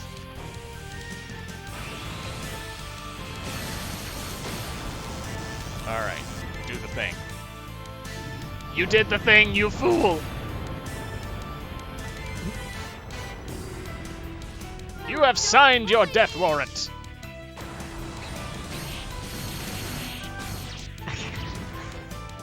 I love it when he does that! it's so good. Like, I feel like I'm tricking his AI or something, because he's going, oh god, 2 of their 3 party members are buffed. I have to get them off of the Vanguard.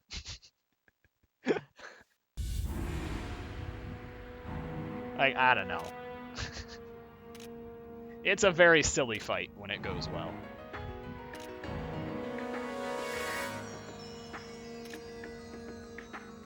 Sees you retreat a character away on 1 HP, and it's like, that one's nearly dead. I'll bring them back out.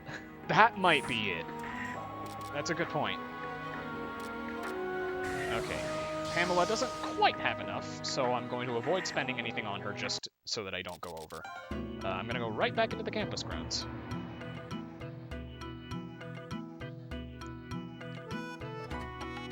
I would try to do Grand Wing Drake and the next boss in one go, but it's a little bit too long for that. I'd have to trudge around at night. So there isn't really anything I can do there.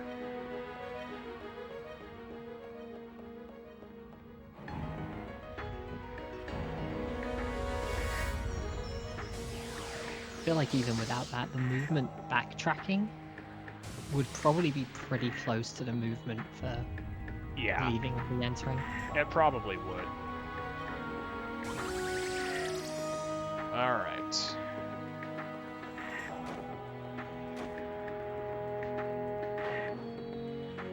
And now, we're in the Manor Ruins.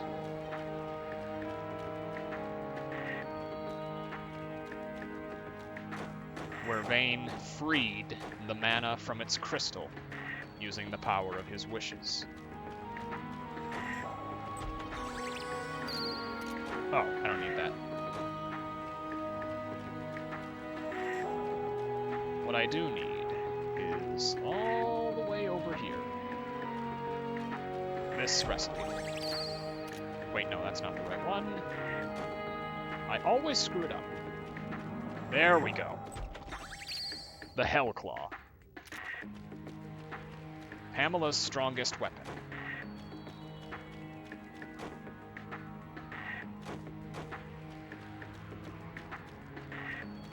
I like that all the others get fancy names like a Master's Swing or whatever.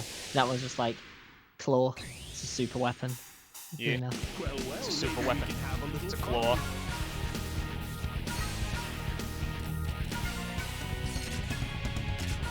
Alright, let's hope these boys cooperate. Oh yeah, I'm glad you guys remembered the crab.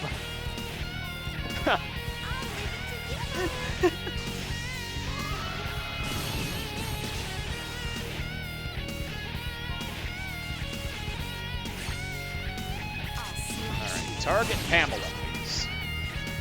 I'll smash you. Such an annoying fly. That is not targeting Pamela.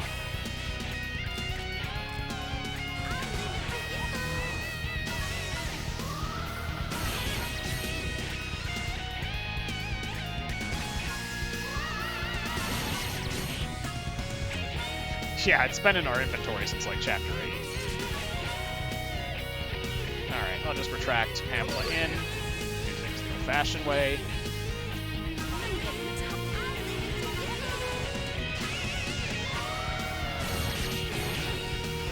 Oh, it killed it. Alright, I'm out.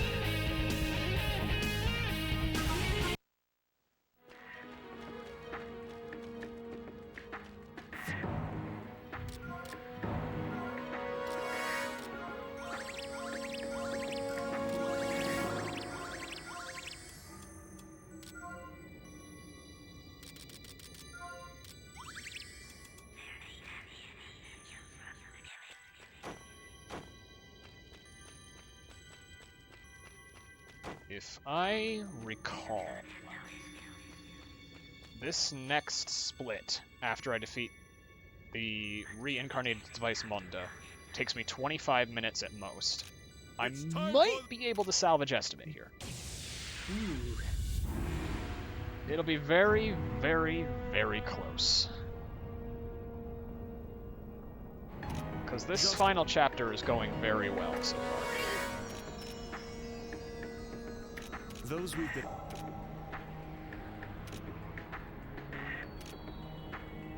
We must defeat... Alright.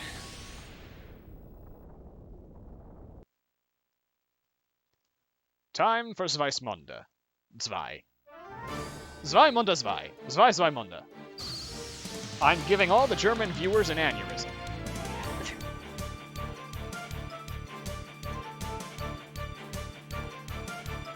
Same strategy as before. Cheesecake. Jeez, so much trouble. Ride and charge. The nice thing about ride and charge is that it makes it so that Play's attack is sort of considered a hybrid, and therefore it's not resisted by either of Zweismunda's forms. At least I don't recall it being resisted by either of Zweismunda's forms. It resists magic now, so let's see what it does. I'm ready anytime now. This is my justice.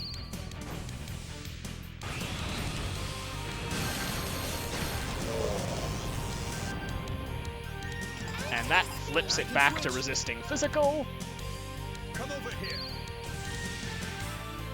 which means it no longer resists magic.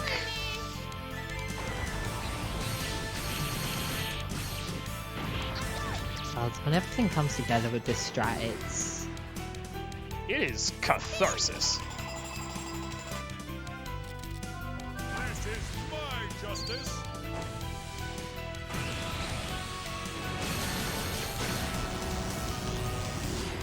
I'm gonna swap out for Vayne here to get some more turns. Oh, it's back to resisting physical. Oh, this poor, poor boss. It doesn't know what's... It doesn't know what's about to hit it. Call me out too. I'm good. Don't bully Goodbye. me.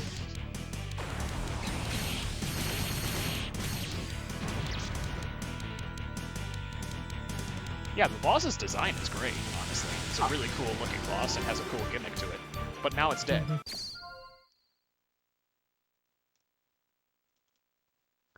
Alright. There's only one more thing left to synthesize. The Hell Claw from that treasure chest. Phew.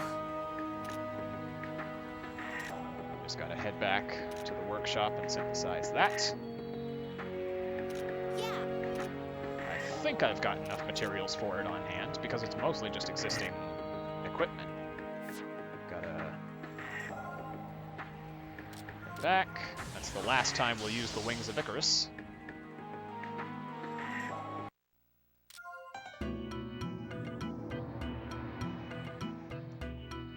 Then we have the marathon stretch of the final dungeon. Indeed we do. I love how last- it looks, to say something It- positive about Oh, it. it is beautiful. It's just also incredibly long, and you have to be focused. And 9 hours into a run isn't necessarily the best time for being incredibly focused. True. And we get the Hellclaw. Speed. Defense.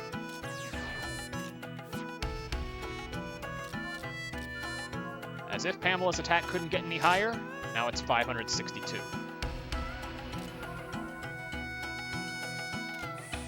I'm going to give her bear skill now, and I'm going to see if I can't get one last little There thing was- of magic. Yeah. No, 2,000. Darn. Wait, was the top right one magic plus 10? Oh, you're right. That'll bump me up to 572. Oh no. Uh, It Just wasn't. above. No, top right. Top right. No, you That- were there. It was SP magic, Yeah. and you only got one of the magics there. The electric ball. No, You're above right. that, the electric. Hey! My man! Okay, now to just give her speed / SP recovery. Alright, she's set. I forgot that was a thing. Flay gets 15 attack. And that's it. Actually, wait, no, does he need speed? Yeah, speed would be nice. He needs as much speed as I can eke out of him. And also SP recovery would be cool. Okay, that's it.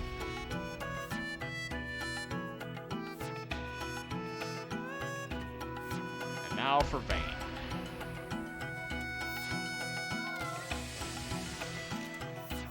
Want to make sure he has a decent degree of health. Okay, he does. Oh, I need to give him more attack as well. Want to make sure. Okay. And then how is he on HP? 425. He has more than enough HP. Now for equipment. Vayne gets 2 Mega Njortzes, and Flay gets 2 Archangel Wings for 123 speed. 128, 123, 89. And Vayne is 125. That's perfect. Vayne is not faster than Roxas this time, which is where I screwed up previously. Oh, wait, hold on. I need to edit Roxas's equipment. Yeah, okay. I need to give him the Afrotic Wig, which demotes him to 125 speed. I thought he had more speed than that. Yeah, his speed is maxed out. So you know what? I'm just gonna... Is his armor right? Maybe. That might be the problem. The notes call for Fish Scale Garb, but I used that at some point. So I'll just go Okay. Fallen Wing Afrotic Wig, because final phase, final boss does not use physical. At least not until he's already dead. So just having the Afrotic Wig on should be enough.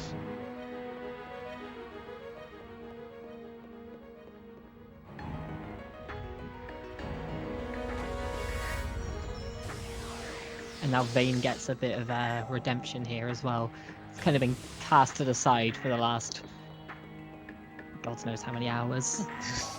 The last Midway lot. for Flay and Pamela. And now finally gets to come back right at the last minute. Yeah, the entire reason we've been outfitting Vayne's growth book is for one fight, the final phase of the final boss. And it's not even forced to use him. He genuinely is best equipped to deal with the final boss's flunkies. And that happens to coincide with a whole bunch of other perks that make him preferable to having Flay on the Vanguard.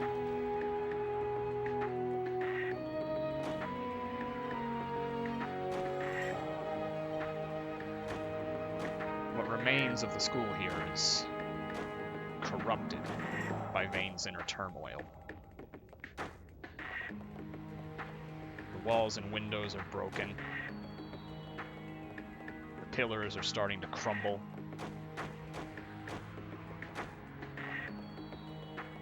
We can see the foundations disappearing before our very eyes.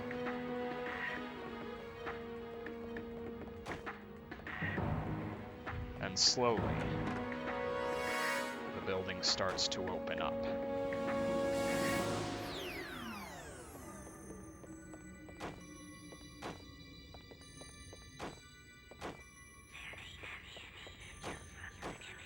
I don't have to worry about sandbagging Pamela here, for better and for worst.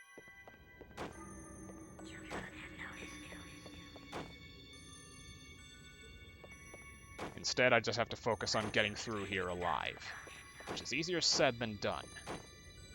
There's my first fight. Got decently far, really. Wow, yeah. If I'm doing this, I won't lose.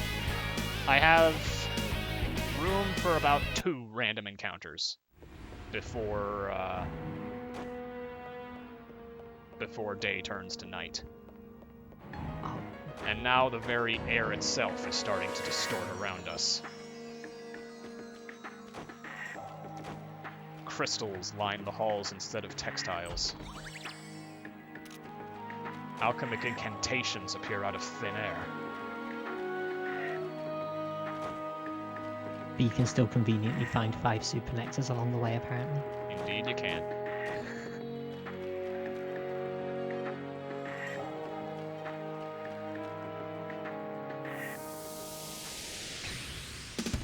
If I'm doing this, Here, I won't that's lose. fine.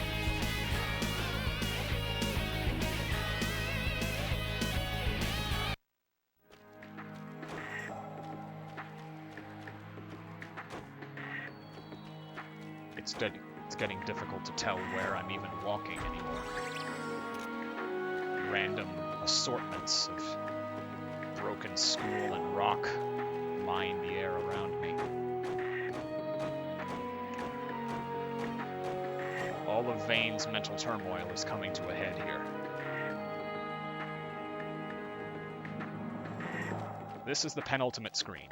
Fortunately, for the first time in a marathon setting, I have enough treasure capes to nullify this.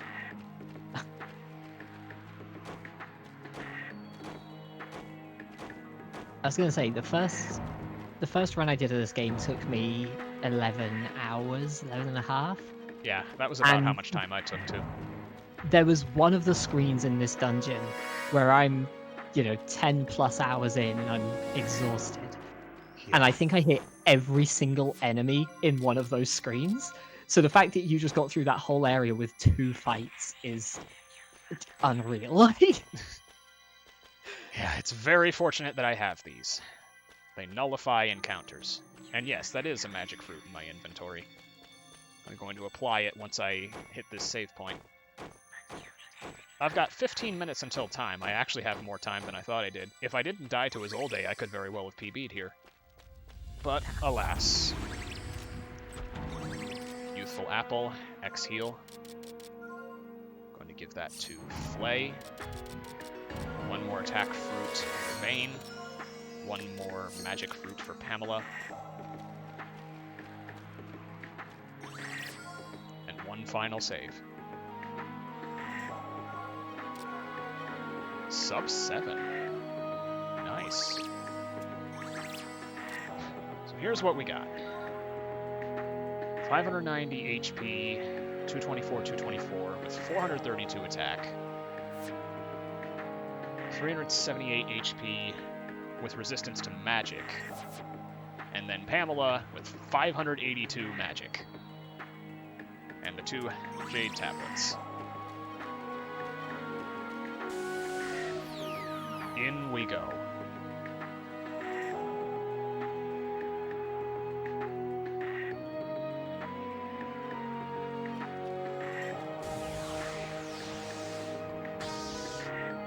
The final boss of Khemia Alchemists of Al-Revis is Vane himself. His inner power and inner mental turmoil run amok, manifested into this grand contraption before me.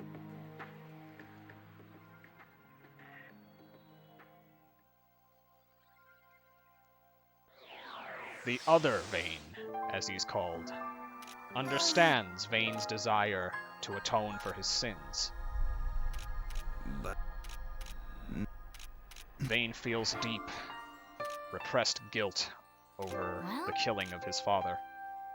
He feels the need to disappear, to right his wrongs, to finally put an end to the threat that Isolde tried to kill him over.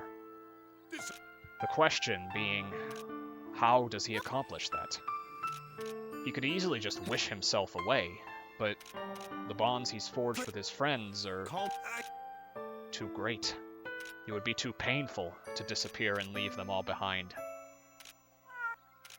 He doesn't know what to do anymore. Dad? if I wish...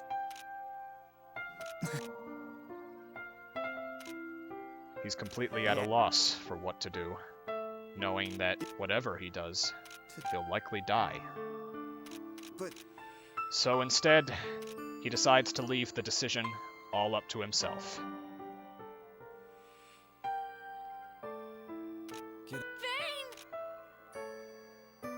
Vayne! Look this way. that's no longer possible. He left everything to me. Who are you? I, too, am Vayne. Can't you tell? Hmm?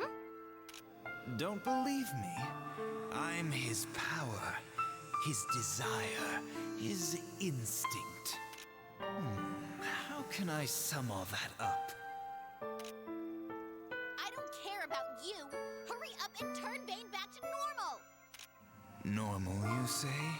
He wished this to happen, not me.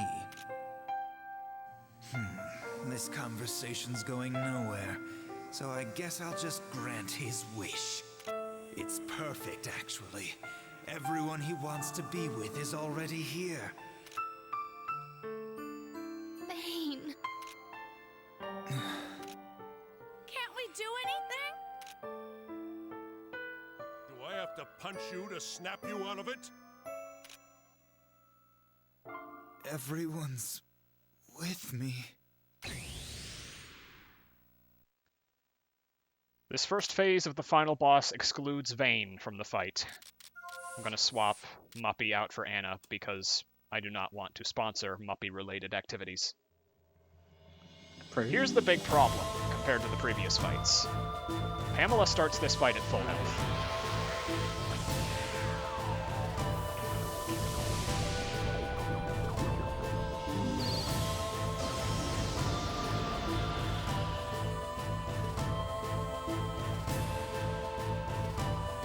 Turn order is good.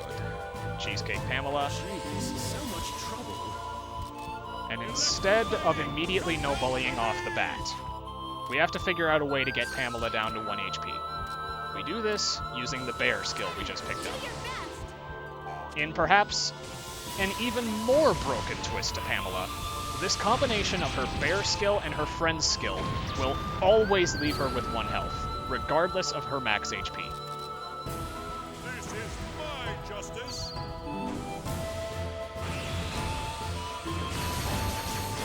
This Yeah, means so that Pamela after we wasn't- retract I'm ready. Pamela and Flay back in, Come over here. she is already at 1 health and ready to go. It's like Pamela wasn't good enough already. You don't even have to I know, stand back right? and set her up. They just custom built it in. It's completely ridiculous. Pumped up for this. Now we just use friends. I'll leave it to you. Swap Nikki, and wait for her turn. I don't want anything. Twin Breath is fine, everybody can tank this. Nikki cannot tank this, that's a little bit strange. Oh wow. Maybe I should have This is invested in some getting defense. close.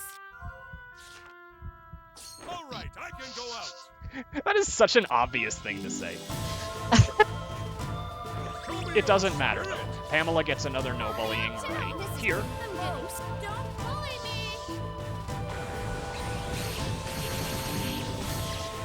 So this is going to be a bit of a slower fight, because normally I would get burst here, and that would deal more damage. It's a switch. But Come over here. I'm going to have to do a little bit of improv. I'm getting. Don't bully me. Oh, I didn't put armor on her. That's why. It doesn't matter. He's dead in 2 no bullyings. Normally I put armor on Jess and Nikki for safety. So I'll have to note that. That said, Jess should be able to tank it. Amazing fight though. Like, oh wow, Nikki died. That was.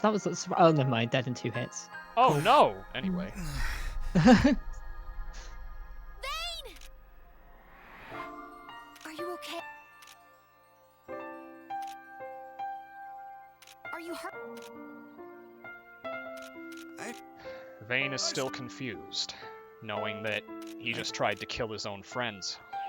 Only brings him more distress. Vane. However, we have one special friend to help us through all of this. Do you really want to disappear from this world? I told you, it's inevitable. I'm having a serious conversation here. I'd prefer you to keep quiet. Ooh, scary. Talk all you want, but you don't have much time. I'll ask again. Is this really what you're wishing for? If you truly are, then I won't stop you. Even if we were to disappear together, I would accept it. No, you can't. I'm still indebted to you. It was you who cleared my thoughts and confusion. But if you are confused, then I want to clear your thoughts this time.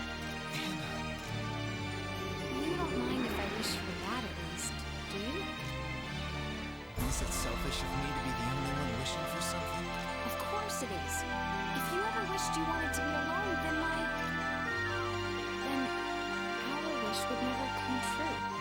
What about me wanting to be with you and everyone else? Let's see. I guess I can allow you to be a little selfish then. That's no good. That would be a problem. I'm sorry. Vane now understands what he needs to do. It'll be His final wish is to expunge all of this power from himself. And to do so, he will defeat his inner power. I need Vane, Roxas, and Pamela. Let's go. It's time for Stigmata.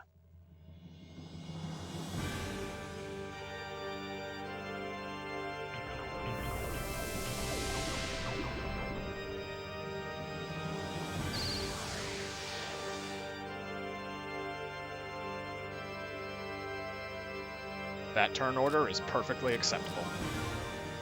Jeez, Here's my so much strategy. trouble. I'm going to give a stake to Vane. Right. I'm going to set Roxas to guard immediately after the boss's first turn. And trust me, there is a reason why I'm doing this. I'll leave it to you. Now I'm going to use Friends.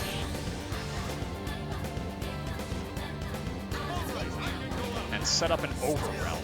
This is the only time we'll ever use this skill in the speedrun.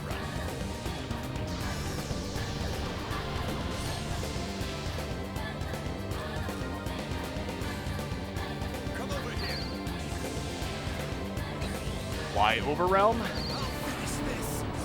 Because it gives me 3 consecutive turns.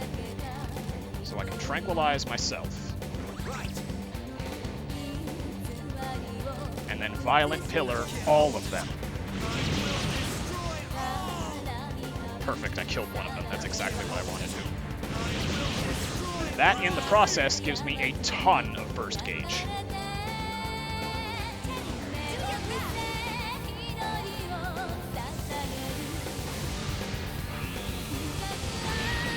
Like, Overwhelm and Retraction is just... as though everything else wasn't already broken enough. Everyone should be able to tank this. Maybe not Jess. Yeah, she's dead. That's unfortunate. But I think I can work with this. I think I just forgot to get her armor. Can I guard? I can. Alright.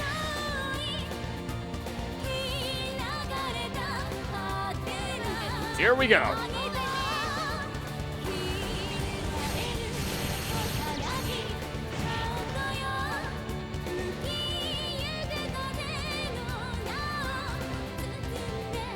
Come over here.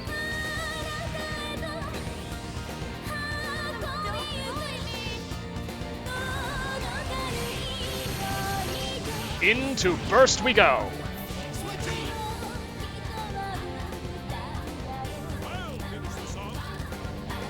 This is my justice.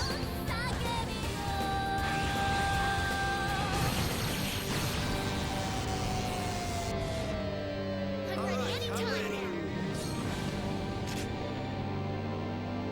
Everyone disappear. I'm getting tired. Don't bully me. One more no bullying coming right up. Here's 18,000 damage for you. Such recklessness. Seriously. Come over here. I'm getting tired. I can switch. And that's without a cheesecake. Want to see what it looks like with a cheesecake? This is getting interesting. Show me your spirit. I'm getting tired. Don't bully me.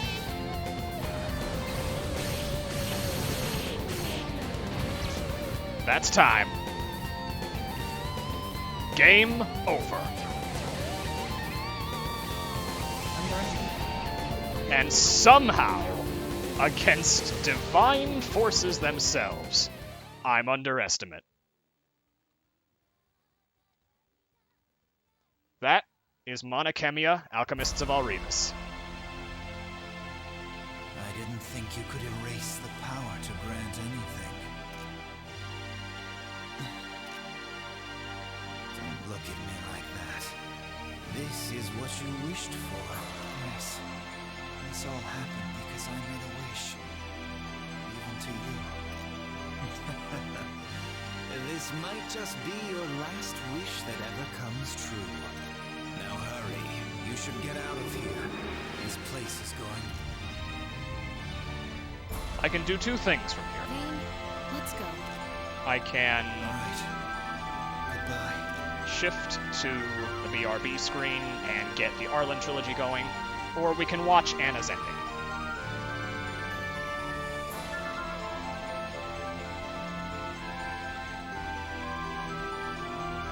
How long? About 10 minutes.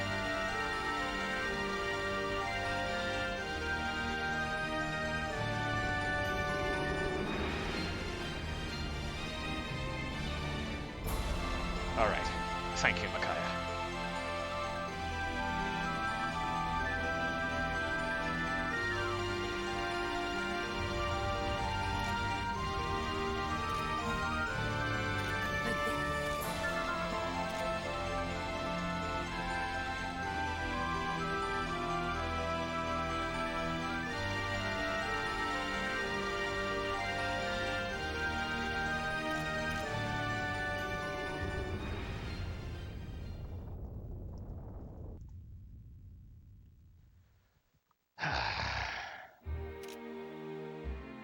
That was a very, very, very strange run. There was a lot that went wrong, and then a lot of like well-handled recovery of that. Yeah, there was a lot that went wrong and a lot that went right. In fact, even the final boss kind of went wrong, because Jess was supposed to tank that. I was supposed to just give her something like the alchemy robe I had left over or something. Yeah. Get back. But it worked out, and, you know, the longer fight meant we got to listen to more Stigmata, which is always good. about 13 minutes off of my PB is something I will definitely take. I'm curious how much of that would have been saved with the missed magic on Pamela. Yeah, the Jade tablets may very well have allowed me to PB. Mrs. O? Thanks to Oh, it means it's there for the taking, right? Yeah, Huh? I'm glad I was able to figure out what it was. He said, Mm-hmm.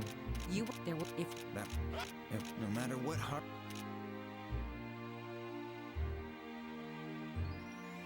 Damn, now I feel like I have to join in with your, like, rerouting it and optimizing it. Nah, you're good. That's an personality. endeavor that Tsukibaka is spearheading. So Mrs. O. you should I'm gonna take a bit of a break from speedrunning for a little bit, because, you know, I did just organize 2 marathons in 2 months. Maybe fair. Maybe, yeah. One Well of them being sort of a 9-hour, incredibly complicated alchemy speedrun, you know? You know. Maybe earned. Maybe. Yeah. In all seriousness, though, I'm so thankful that this worked out. I'm so thankful you all enjoyed it. Thank you, Yoshi, for sticking with me for 9 hours. This has been amazing fun. I'm happy to have been here. Yeah, I'm glad you had fun. The ending will play shortly. I'm going to take a brief leave for administrative and bathroom purposes. Yeah. And with that, I'll see you in a few minutes for the ending. This is Schtolteheim, Yoshi-kyun, and everyone on behalf of Atelier RTA, signing off. Yeah.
Vayne, witness the results of my past year of training.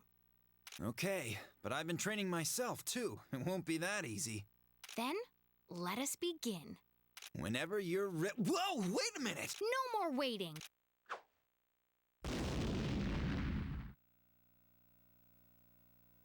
You're good.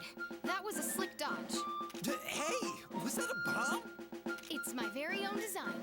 I spent all night making it for this duel. No, I mean, you can't use a bomb in a sword duel. What are you saying? You're the one who led me to master both swords and alchemy. That's not quite what I meant. Fine. Next up is this. What did you just pour on your katana? Venom. It's strong enough to kill a man with the slightest scratch. But doesn't that violate your chivalry or bushido or whatever? No more talking.